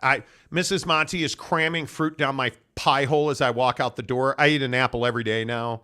We get these farm to table boxes. Awesome. I don't eat steak, but maybe one or two times a year. Mm-hmm. My vice is French fries and Snickers bars. Well, and the last time you went and had steak, you didn't even do a strip. You did a fillet, right? I did a small fillet. Yeah, petite fillet. Yeah. I might have French fries twice a month. I may have a Snickers bar a week. That's pretty much it. Mm-hmm. I don't eat much bread, although, by the way, I have a whole roll of sourdough for you in my car.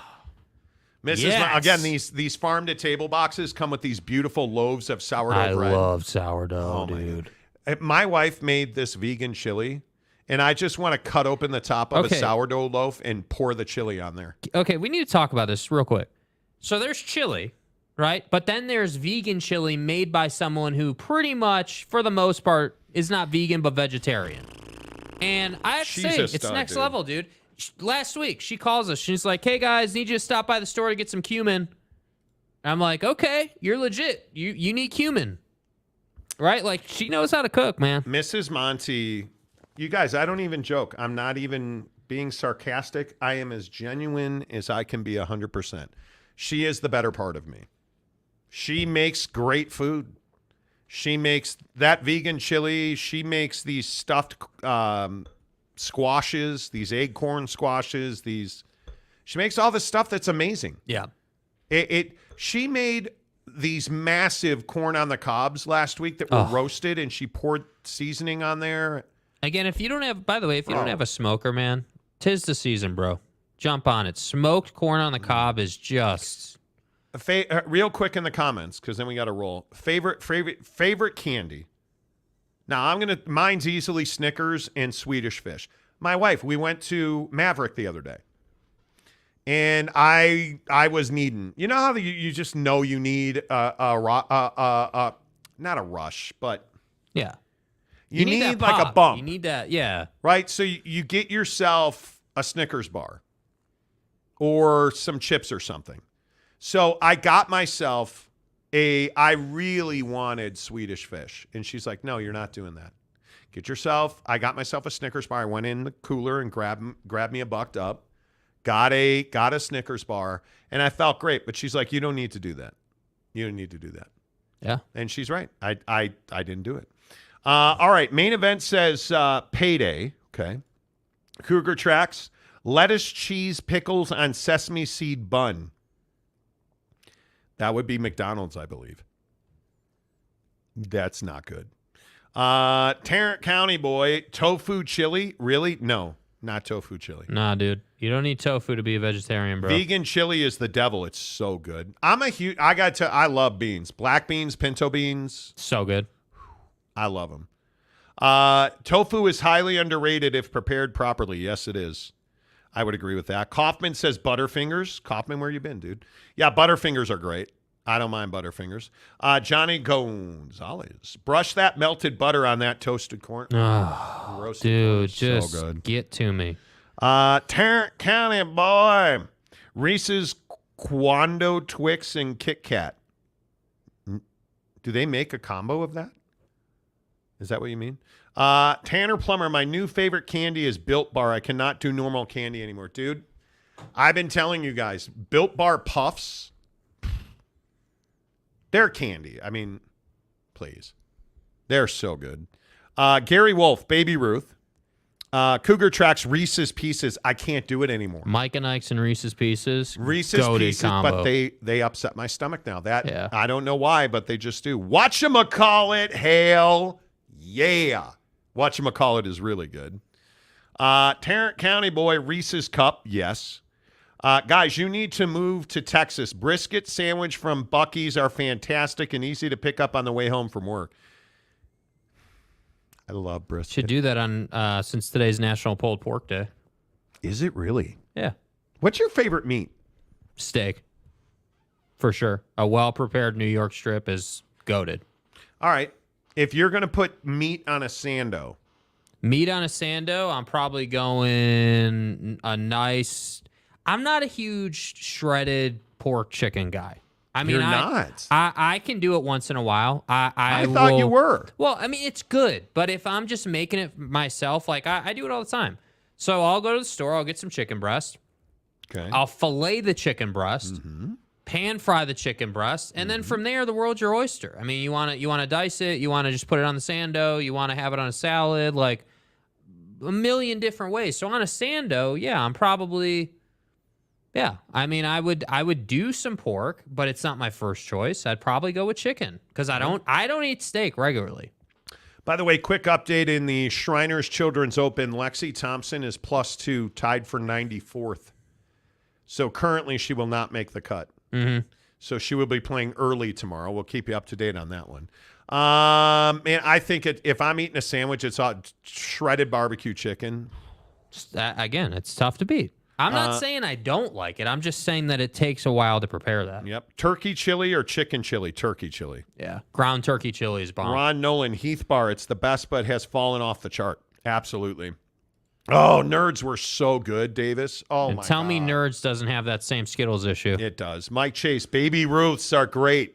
Yes, Baby Ruth. Favorite candy? Snickers. There's no substitute. That's my dude. Planting wheat or trying to? Okay. Three Musketeers. I used to love them.